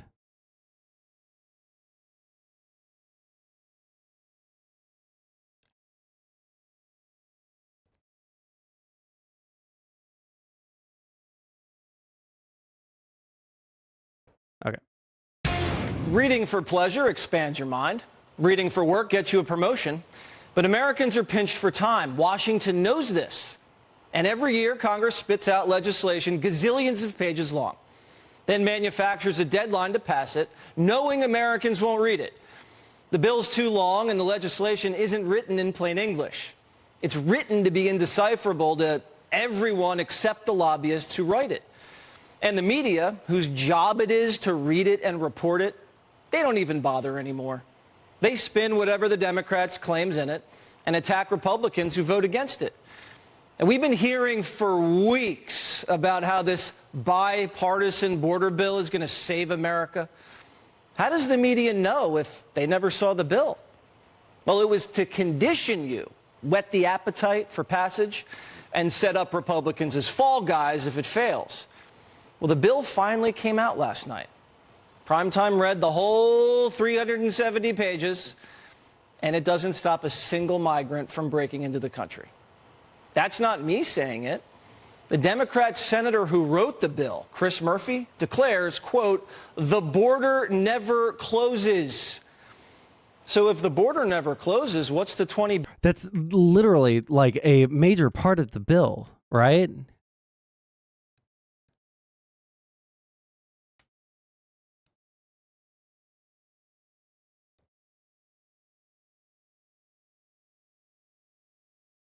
Isn't that like a major part of the bill? Like, if there's too many crossings in one day, then they can shut down the border and say nobody can cross until we are done with whatever giant wave of immigration we're having? Is that not the case? Am I fucking losing my mind? Have we not been hearing that this entire time?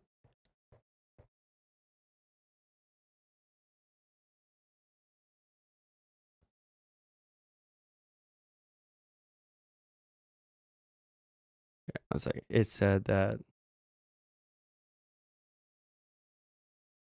there was a way for me to see how much I'd actually be able to.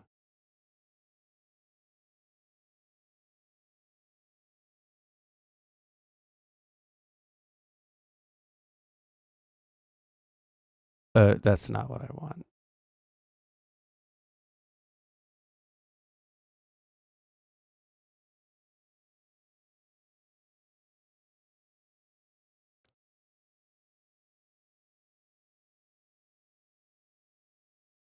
Very long, but every point in detail. Okay. $1 billion for processing illegals, handouts, and loopholes. The Border Patrol would start working on an honor system. This is Washington's idea of thorough vetting. Are you ready? Agents will now start asking border crossers tough questions before letting them in. Question 1, are you a criminal? No. Second question, you say you're fleeing Honduras. Is there another part of Honduras that's safer? No, I'm scared. Third question, you passed through Mexico to get here. Why can't you stay in Mexico? I can't. I'm scared. Welcome to America. If you pass that test... People... Okay, we're just going to listen to it. Does he actually think that's how it works? I just don't understand how people hear this and they don't immediately think, this guy sounds like he's being a dishonest little fucking cunt. This guy sounds like a dishonest little cunt. Something must be, there must be like a little extra something to this. That's not that. It had like, people can't be this fucking stupid to hear that kind of explanation and just buy it, right?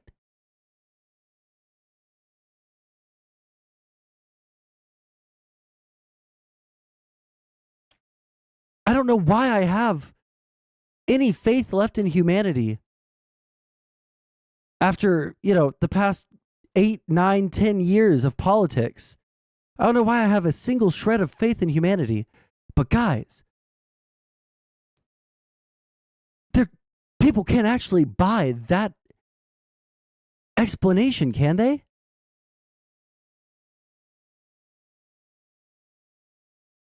Like, you would have to be kind of actually beyond fucking retarded to believe that, right? And I'm not an asshole for thinking that, right?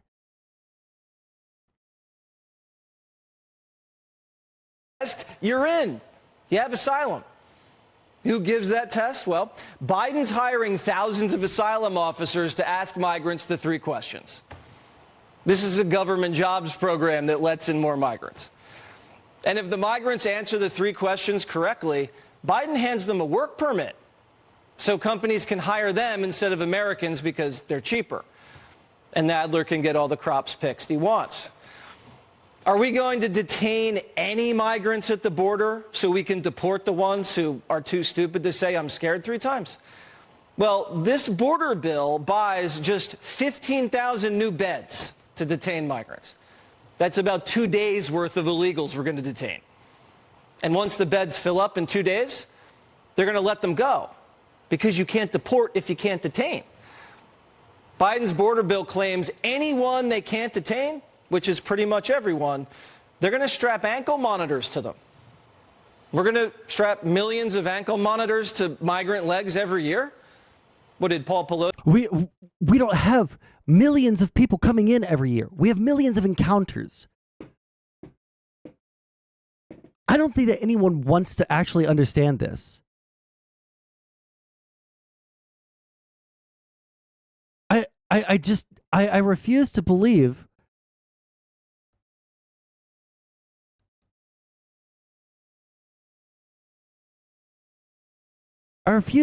that people hear this stuff and they're like, you know what? That actually sounds like pretty accurate to what is happening. I think that the Democrats do just want to, let as many fucking people as possible enter the country with no repercussions if they lied to get in. And if they get in and then they do some crimes, then we should give them a break because they're brown and they didn't know any better. Is the world just full of extremely incurious fucking people?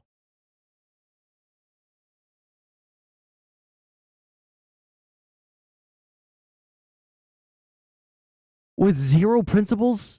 I don't even need to ask.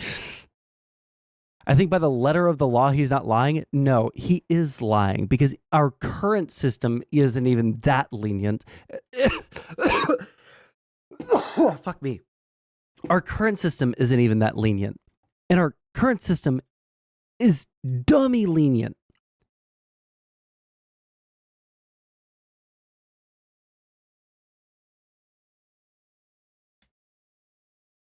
I don't know, man. We'll go over the very in detail or very detailed one here in a minute. Monitor company yet? And how are 2 million migrants whizzing through airport security with ankle monitors? Beep, beep, beep, beep, beep, beep. Well, you just missed your flight because a village from Guatemala held up the line.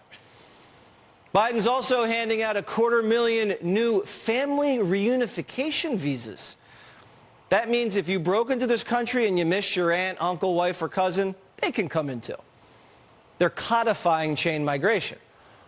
And remember all those Afghan refugees that Biden flew here after the Taliban took over? The ones heavily vetted at the violent airport? This bill fast-tracks their amnesty. That's 80,000 Afghans ready to vote in a few years. And if you're Haitian, Cuban, Venezuelan, or Nicaraguan, you can cut to the front of the line. Biden just paroles you straight into the country. These new neighbors are great for Democrats. Even though illegals can't vote yet, the census counts them for redistricting. That means states with higher head counts, illegal or not, get more House seats and more electoral votes. In 2020, California, New York, New Jersey, Illinois, and Massachusetts all gained seats. 24 seats that were lost all came from states that voted for Trump in 2016. Now, it gets better. Under this bill, every migrant gets a lawyer. $400 million go to lawyers for illegals. Lawyers just happen to be the Democrat Party's biggest donor class. Leave it to lawyers to write a pay raise into a border bill. Got to hand it to them. Now, surely. I'm sorry. Since when do Republicans not want to increase funding for border control? Am I living in a fucking, like, backwards world? Where everyone's opinions are just completely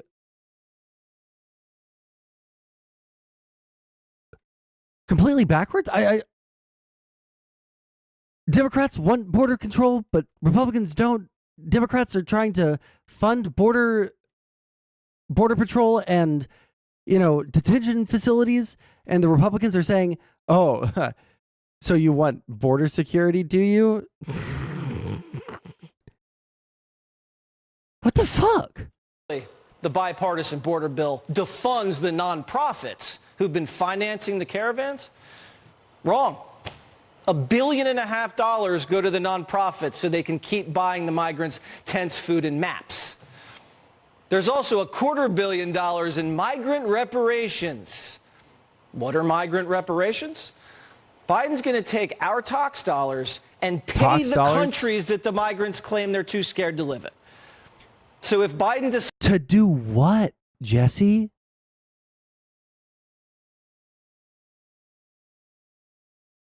I don't even know the answer to this because I haven't read the bill myself. I haven't seen other people explain the bill. I guess we'll get to that here in a minute. Jesse, holy shit. For what purpose might the government think that, hey, we should give money to these nations that people are fleeing because maybe they want to deter or like take away people's reasons for wanting to fucking leave? Maybe they want to, I don't know, take some action on it that is preemptive rather than reactive. It is like literally is the only acceptable fucking response to mow them down if they try to cross? Because it really feels like at this point, hey guys, It really feels like the joke that I make about the auto turrets is real. It actually feels like these motherfuckers actually do just want to mow them down if they try to cross the border. Can't take any preemptive steps to try and stop people from crossing. The reactive steps that we're taking aren't good enough. Restricts the kinds of things that people can claim asylum for. Streamline the process so that like people who actually are in need of asylum get asylum faster. People who don't get asylum or don't need asylum can't access our system in that way. Like, it feels like that is exactly what they've been wanting. If you're actually someone who's seeking asylum, that's totally fine. They've always said. But not all of these people are asylum seekers. So we should vet these people better so that they are no longer coming in here for economic reasons. Seems like that's directly addressed in the bill. And we're still mad about it.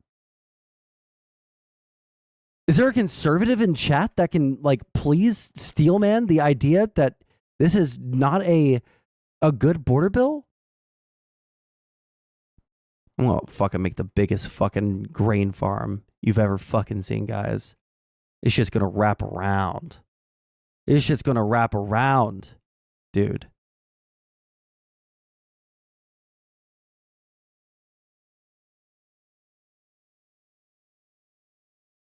They don't like migrants counting under the House of Representatives, and they think it's a big issue. Why don't they make a law that says they don't? Because border states would never want that, including places like Texas. Texas, a border state that has a ton of illegal immigrants in it and has more people in the House of Representatives as a result of that. And they would lose seats in the House if they ever stopped counting the asylum seekers. Those people. Yeah. Personally, I would like stricter requirements for who is eligible. Wow. That is literally in the bill.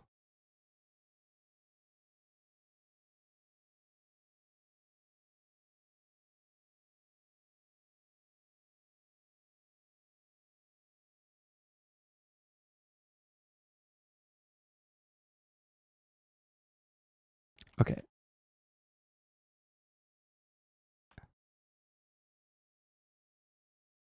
Area must be connected. Where is it not connected?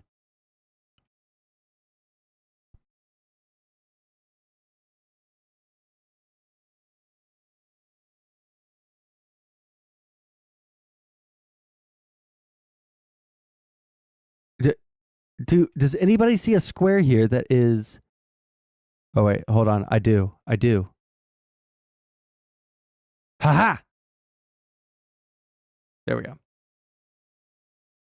Decides to deport a migrant, which he won't and which he hasn't ever. He's setting aside never money deported to anyone, reintegrate the migrants back into their home countries. How does Ecuador go about reintegrating a man born and raised in Ecuador? They don't. They just steal our money and claim the reintegration is going muy bueno and keep sending more migrants to keep the migrant reparations flowing. I asked the primetime producers, is there anything in this border security bill that dismantles the cartels? There's only $25 million. What do you want, bro? How are you going to dismantle the cartels? Pray tell. I want to know. I would love to know. What is it that you could do to dismantle the cartels? You realize that the cartels are in Mexico and Guatemala and Nicaragua and Colombia and all these other places. That's where the cartels are. You realize that? And that we can't just like dismantle them as we see fit from where we're at?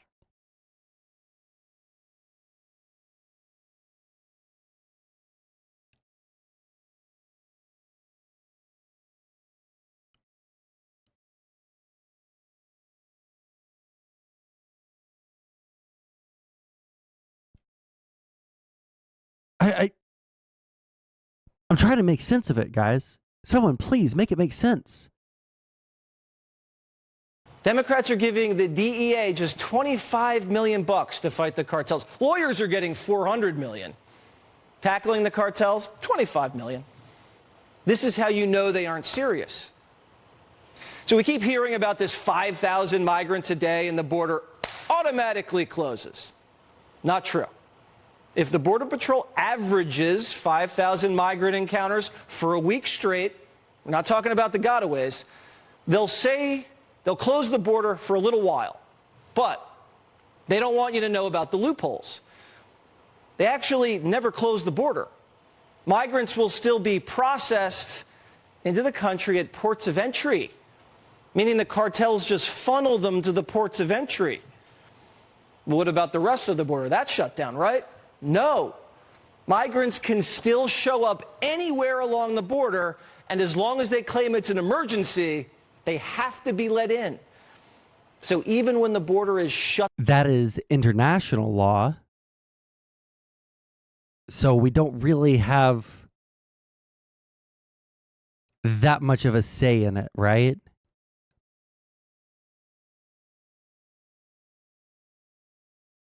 If that's international law, we don't really get to say much about that, right?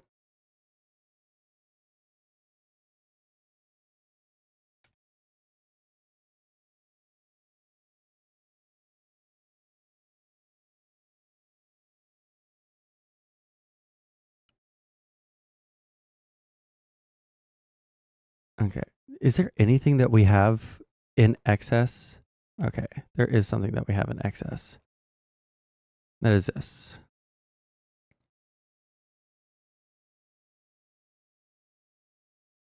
There we go. What else can I fucking get rid of?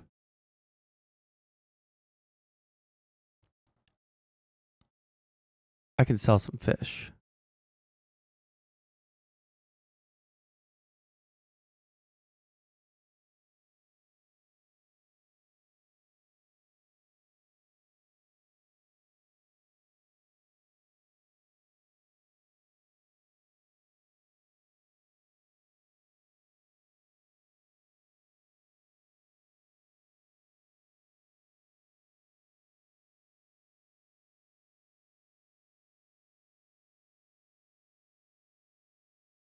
Okay, that works.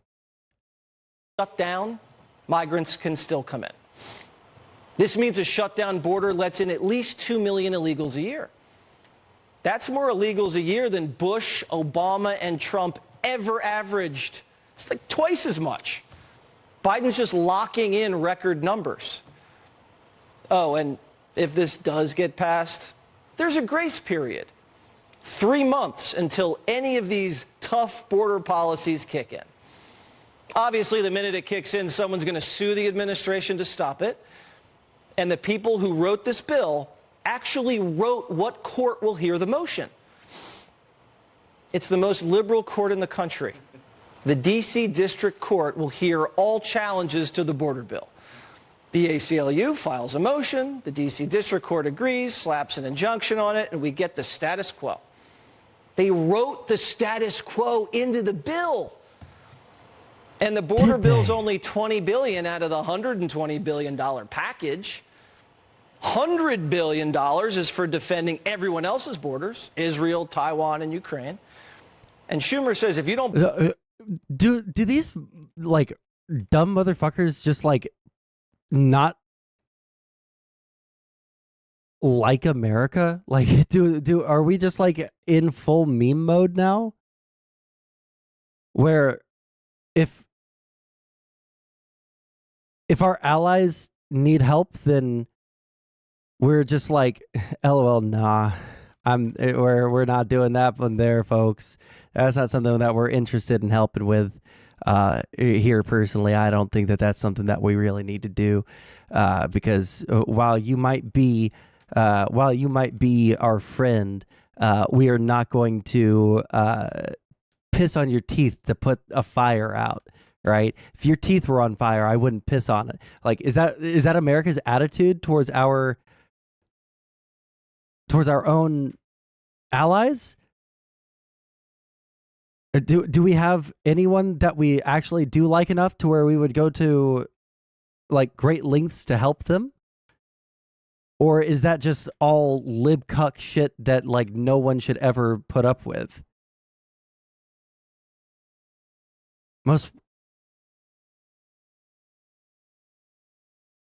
Most white working class people don't break the law. All illegal aliens do by definition. Do you ever speed?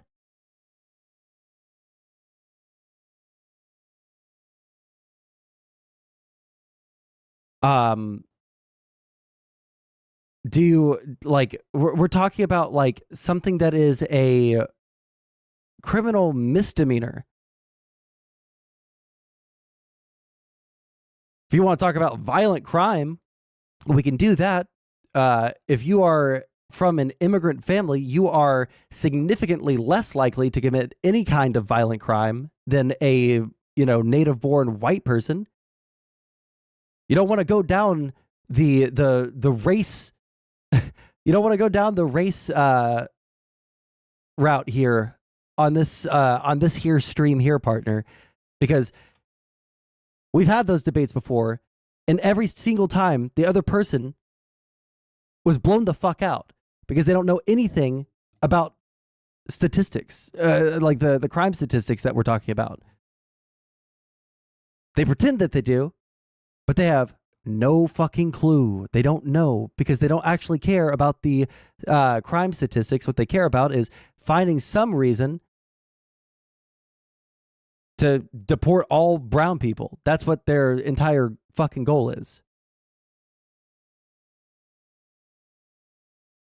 Native-born, white, working-class Americans are, I'm pretty sure it's an order of magnitude more likely to commit a violent crime than even an illegal immigrant.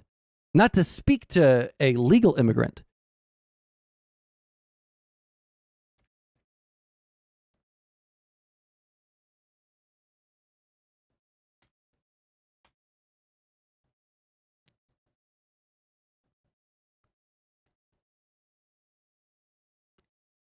Yes, and so so do like most Americans have committed a crime on that same level in terms of like the legality of it.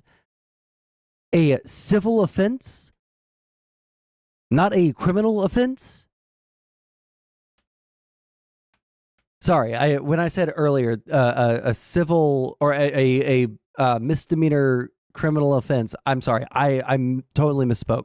What I meant to say was it is a misdemeanor civil offense. It's not even a criminal offense. Hey, hold on. I need to smart remove. Pretty sure I built 3 of them, right? There was one there, and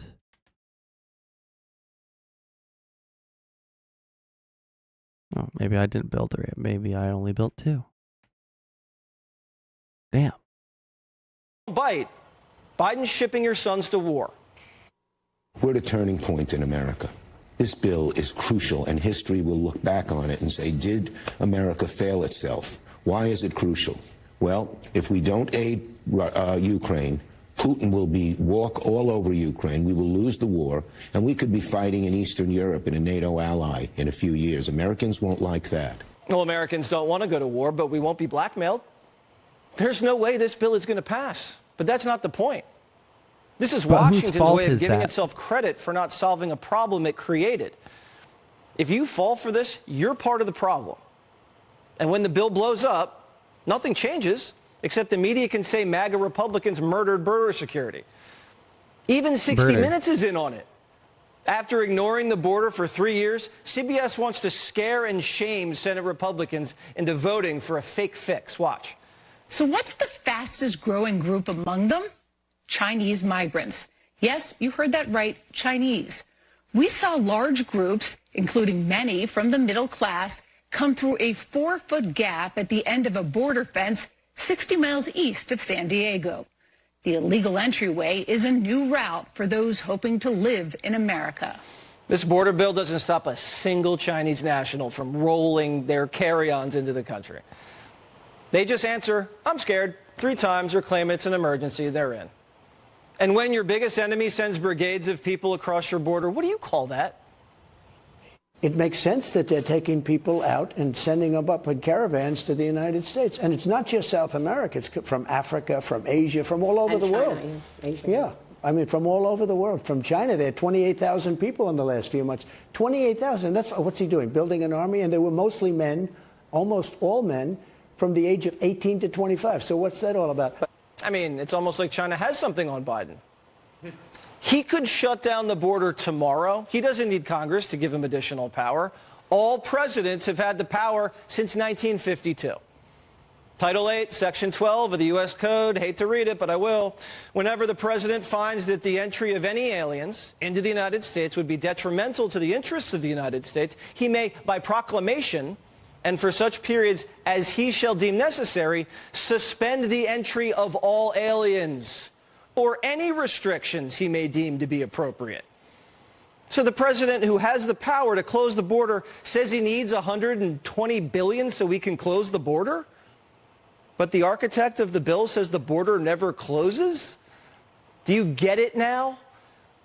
Do you really think Biden is going to be rounding up migrants in Chicago into ICE buses during the Democrat National Convention this summer? If you believe that, then you fell for it. You fell for it. Okay, we'll look at the other thing in just 1 second. Or... Oh my god, I cannot fucking see the screen.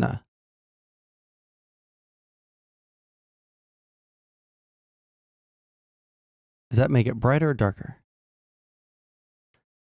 Seemingly no difference.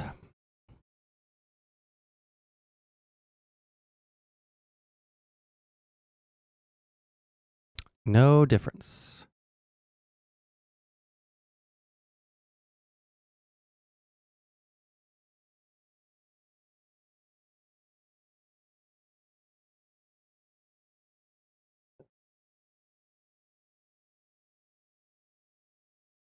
Okay, let's see here. Damn, 21 viewers on Kick, 2 on YouTube. How's everyone doing? Viewers. Actually, this is probably a decent time to talk about something that I needed to talk about earlier. But I was waiting and I forgot that I was supposed to do it. But so we are in a spot where I am not really losing interest in streaming, but losing the ability to justify doing it nearly as often as I want to. I've never really created a culture on my stream. Like, I've joked and, prodded people to like donate or to, do any of that shit, sub or stuff like that. But I am now at a point where if I'm going to do this, like, for any amount of my free time that I have, right? I need to find a way to incentivize you guys or whatever it is that I need to do to like sub. All right. Your boy is really poor. I have to pay for medication. I have to pay for rent. I have to pay for school. And I could either spend my time chilling on stream, or I could take more hours at work, or I could find another job and work 2 or 3 jobs while, right? So I'm not like saying, hey, I need to find a way to like grift you guys for money. But like if I don't know how to ask you guys for donos, right? In a way that would both benefit you guys, like you guys feel like you're getting something out of it, and also benefit me in so far as I like want to continue streaming and, spending more than a normal amount of time on this, right?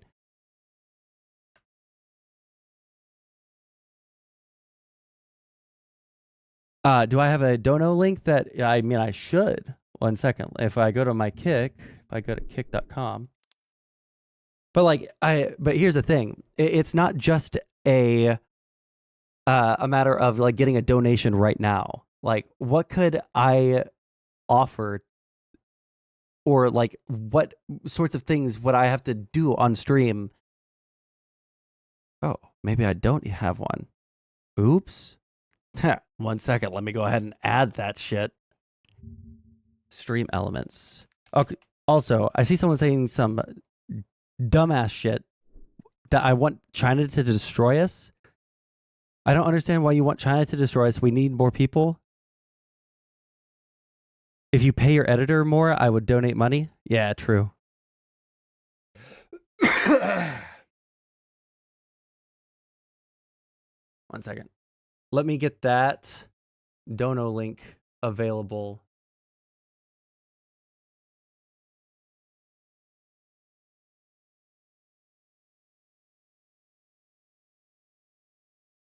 Hello? Where is it? There it is. Copy. Sondsol Kick. Edit panels. There we go. Donate. Add image. That's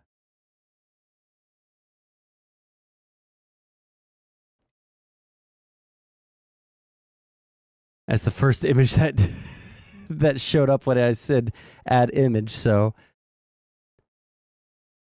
let's see here. Did that work? Refresh. Oh yeah, look at that. Donate. Does Patreon take less of a cut or something similar? Patreon would take more of a cut than Kick does. Kick takes like a 5% cut, which is crazy.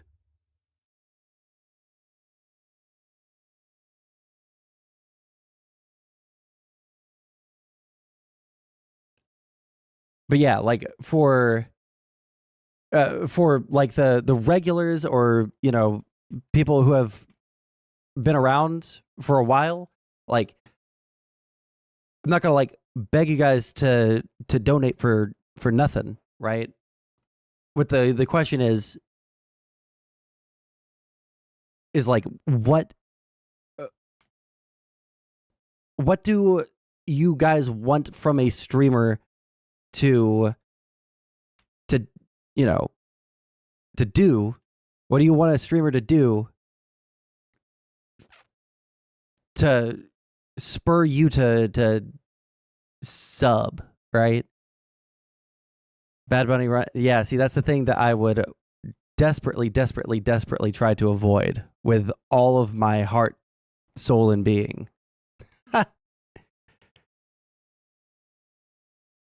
Did your parents not teach you a good thing to teach you a good thing to take care of your fellow countrymen? Mass immigration hurts low wages. It hurts like 0.01% of workers. And even then, those people still have a net benefit from immigration. Not illegal immigration. Illegal immigration is bad. Why is illegal immigration bad? Because they're not paying into the tax system.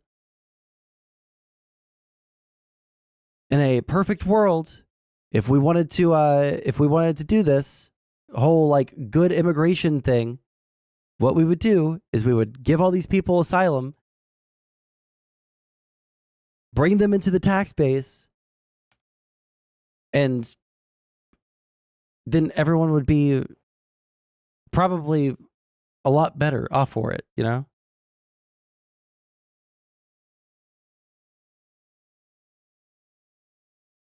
They speak Spanish well until they take asylum in Mexico because Mexico fucking sucks and America is fucking based. You should understand this as an American.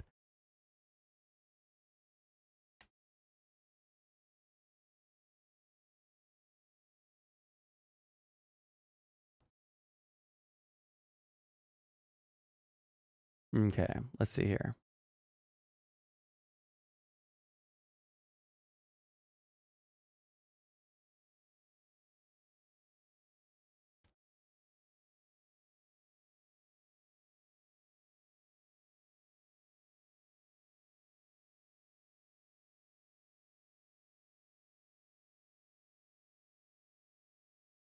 Okay, let's see. It's 10:12. I got about 15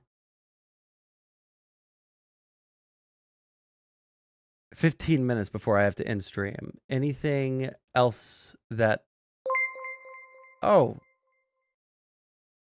Jesus Christ. That's not real, right?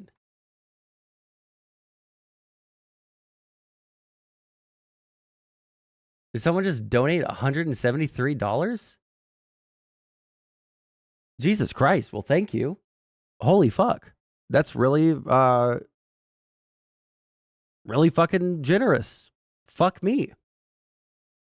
That's going to pay for my my ADD medicine that I need to buy tomorrow. Holy shit, that's actually super fucking awesome. That's like $2 less than what I need to get my medicine. That's awesome. Like genuinely, thank you. Like this is what I want to do is I want to be able to stream more and work less because I want to be able to like work on school primarily, right? And stream actually is really, really helpful for school. I know that sounds stupid, but it's unbelievably fucking true. Unbelievably fucking true. When I am able to like stream and do like political stuff for school, I can just study the stuff that I need to study for school on stream and people are still entertained, right? So that's kind of what I'm like looking to do. And I want to do it in a way where I can pay the editor because the editor like fucking does work. Okay. Yeah. Anyway, thank you so much for the fucking huge fucking dono. That's really, really awesome of you. Send that big donor to my AI stuff on the Discord. See this Trump post. The immunity ruling shit's so fucking gay. Like Trump is so on his face wrong on that. Hold on. I want to keep on looking at the immigration stuff. If we are able to stream in the next couple of days, then we'll look at the immunity stuff. But in the last couple of minutes of stream, then I'm gonna keep look at this.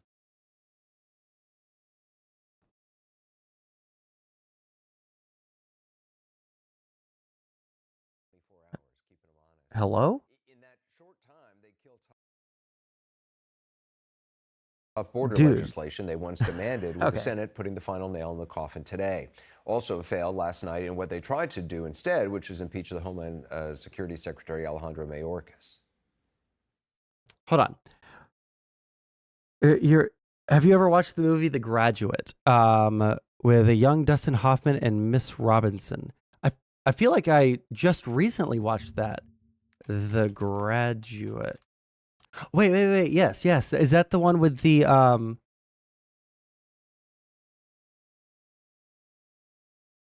no. No. This is not a movie I've seen. I don't remember the one I was thinking of. Where he gets seduced by a MILF? No, I haven't seen that. When you say were you not of that generation, you realize this movie was released in the 1960s? How old do you think I am? I was born in 95, my guy. Hey, thank you for the sub. See, like, if we got, like, 3 to... somewhere between, like, 3 and 7 subs per day, I could justify streaming, like, most days. All right, let's watch this really quick, and then I'll probably have to go, and then we will reconvene maybe tomorrow. There's like zero guarantee that I'll be able to stream tomorrow, but hopefully I will. Why are there 70 homeless people? Okay, let's listen to this. On this vote, the yeas are 214 and the nays are 216. The resolution is not adopted. Republicans failed because House Speaker Johnson did not count on Democrat Al Green, who is recovering from surgery, turning up and voting, which prompted fellow Republican Congressman Thomas Massie of Kentucky to tweet today, getting rid of Speaker McCarthy has officially turned into an unmitigated disaster. And that, in turn, drew this response from Speaker Johnson. Well, look, it was a mess what happened here, but we're cleaning it up, and Massey's one of my dear friends and colleagues, and I don't think that this is a reflection on the leader, it's a reflection on the body itself and the place where we've come in this country. That's the leader who calls what happened a mess, presided over the mess, but does not think that presiding over said mess is a reflection of his leadership, which is for his members to decide, certainly not us. As for what he calls the place where we've come in this country, it's worth remembering just what that place looks like, even to some Republicans, especially to the conservative Republican who negotiated the tough border legislation his Senate colleagues killed today. Here's Senator James Lankford shortly before the vote. This is the place where we've come in the country. This is the pen that I was handed at that desk when I was sworn in to the United States Senate.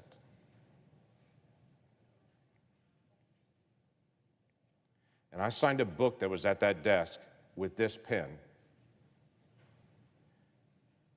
because I was becoming a United States Senator. Because the people at home sent me here to get stuff done and to solve problems. There's no reason for me to have this pen if we're just going to do press conferences. I can do press conferences from anywhere, but we can only make law from this room. Except, of course, when they can't, which also put aid for Ukraine and Israel on ice because House Republicans demanded it be tied to a border deal before doing a 180 when the former president told them to. They're not the only ones following this the Trump line on this. Here's Senator Lankford again.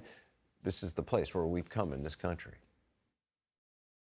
I had a popular commentator 4 weeks ago that I talked to that told me flat out, before they knew any of the contents of the bill, nothing was out at that point, that told me flat out, if you try to move a bill that solves the border crisis during this presidential year, I will do whatever I can to destroy you. Because I do not want you to solve this during the presidential election. By the way, they have been faithful to their promise and have done everything they can to destroy me. Well, that's where we are in the country today. A commentator telling a senator they will try and destroy him for negotiating a deal that delivered on many conservative priorities, only to be shivved, essentially, by people who claim to be conservatives at the behest of their leader, who never really was a conservative, Donald Trump. But for every senator betrayed, there are all the border officers left high and dry, all the asylum seekers stuck in a process that takes years to navigate, all the families losing loved ones to fentanyl, and all the cities struggling to care for migrants bussed in by many Republican governors, mostly, who said they were doing it because of the need for tougher border security, which is exactly what this deal, now dead, would have delivered, at least far more than exists currently. Courtesy of Republican Senator Lankford, who negotiated it, and a handful of other Republicans who did not do the former president's bidding and supported it, including Alaska Republican Senator Lisa Murkowski, who said this about the process: I've gone through the multiple stages of grief. Today, I'm just pissed off. Joining us now is Texas Republican Congressman Dan Crenshaw. Thanks so much for being with us, Congressman. You heard the Senator Murkowski saying she's pissed off. Are you, to use her words, pissed off? Look, I'm going to be pissed off every day that we have almost 300,000 illegal people crossing our border, and most of them let loose in the United States. Look, I'm of the opinion that we need a solution on this. I'm very frustrated by this process. I think the Senate process was destined to fail from the beginning. You put one senator in the room who's in the minority with really no leverage over two other senators who are in the majority, who really have no incentive. They had leverage. The Democrats wanted funding for Ukraine. Of course they had leverage. They had all the leverage in the fucking world. They could have had everything, and they chose to have nothing. And that's their fault. To make a strong deal because they're not worried about the reelection. I've said from the beginning, what we should have done as Republicans is follow the playbook we did with the debt ceiling, where we have an established set of negotiation baselines, right? And for us, that's HR 2, right? That's our border bill. We start there. We say that's where we want to go. We go straight to the White House because Biden's the one who's actually worried about his reelection. And this is an historic moment where we can actually make a deal. And so what we should be doing is sending that supplemental right back with HR 2 attached, so we finally enter the conversation. You know, I'm not part of the Senate. I'm part of the House. And so that's what I would do. Part of the problem. To keep this going, because in the end, that's what I care about. It's border security. It is, though. I mean, it's odd to hear, and you pointed this out, that, you know, to hear Republicans in the House saying we don't now need a border bill, who were supporting H.R. 2, which was a border bill that passed in the House by Republicans, but couldn't pass in the Senate because of Democrats. But the biggest difference now is the former president has said he doesn't want it. I mean, that seems to be the one thing that has actually changed. I don't know. I guess you need to talk to him. I'm not one of those Republicans, so I do know that we need H.R. 2. We need changes to our asylum laws. There's too many loopholes. We need to clarify the parole authority, which is being abused massively by this administration. We need to codify into law remain in Mexico.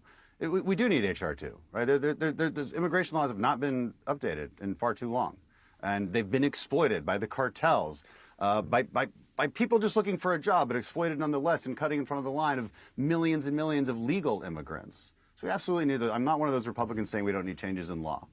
We have an historic opportunity to get those changes in law now. But isn't that I'm never going to stop saying that. That's what conservatives in the Senate, I mean, Langford has said, which is H.R. 2 couldn't pass in the Senate. And sometimes you know, in lawmaking, and you know this better than I do, you need to make compromises in order to get stuff passed. And this was the most conservative bill, and Democrats, I mean, Biden agreed to it, probably because of the pickle he's in. It seems like this was I mean, according to Langford, this was as good as conservatives could possibly get to actually get something done and move the ball down. Well, we have the majority in the House, so we would disagree. We would think that we could get more. And we should try to do that. You have a motherfucking 2-seat majority in the House. That's nothing. You have nothing. You have nothing. Why does he think he's speaking from such a position of power here when you have nothing?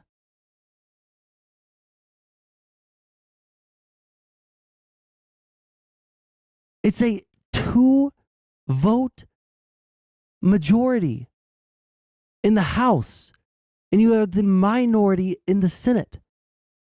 The Democrats can't get every single thing that they want, and the Republicans can't get every single thing that they fucking want. Right, but again, like I said, this process was flawed from the start on part of Republicans. It was flawed from the start because you put one person in there, you make it completely secret. They didn't do a communications plan with everybody surrounding them. They didn't tell anybody what was in it. Immigration law is extremely complicated. So when it comes out, just everybody interprets it every which way. You've got to start with H.R. 2, and then you go from there. Of course, there's a negotiation, but of course, H.R. 2 by itself is dead in the Senate. I acknowledge that. But we're adding the supplemental to it. We're talking about Ukraine aid, which is extremely unpopular with Republicans. But you couple these things, and America wins. America wins in both ways.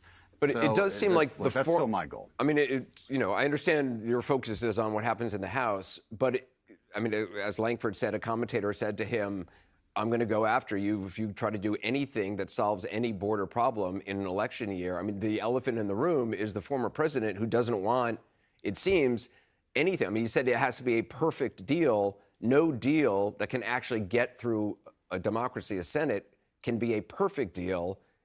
Isn't it clear that the former president does not want any deal, and Republicans are not going to make any deal if the former president doesn't want it? Look, here's what I say to people who think that they need to let illegal immigrants in just to hurt Biden in the polls. My message to Trump is, I think you can beat Biden. I will help you beat Biden. That's my message. And look, Biden is unpopular in so many ways. People do not trust him on border security or the economy or various other issues. We need to actually solve the border crisis. It is also true that there are people on both sides, and mostly in the activist groups, and there have been forever, that never want this problem solved. All viewers need to know this, right? On the left and the right, they make money by perpetuating this problem. But you're talking about Donald Trump. Actually, I mean, I understand you're saying it's activist groups, but that is Donald Trump makes money. I know you want me to say that. Well, no, I don't want you. But I mean, you're a very honest guy and a very that people on both sides of the aisle applaud you for that.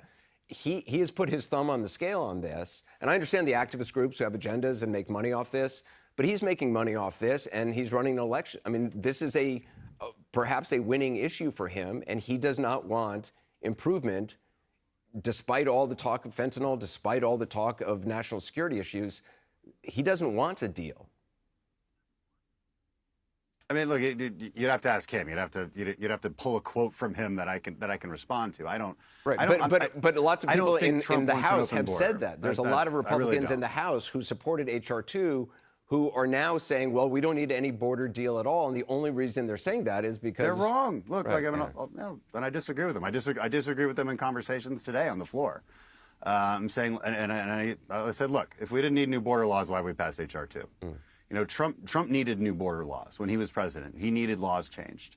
What he ended up doing, which was great, he made a deal with Mexico. He did the Remain in Mexico policy. He created the asylum cooperation agreements with Northern Triangle countries. That's what he ended up having to do. So look, I mean, I know you want to be like kind of get into a fight with Trump. I'm not going to do it. I'm just going to say what's true. I'm not trying to get you into and fight. What's true is we need a border deal. Right. All right, guys. I'm going to go ahead and end stream. I have some IRL stuff to take care of. And when I say IRL stuff, I mean I have to eat food and I have to say hello to my girlfriend. All right. I'm going to send you guys over to JSTLK or J Stalk, who I guess he's talking to Cherry, Lav, and Wolfgang. All right.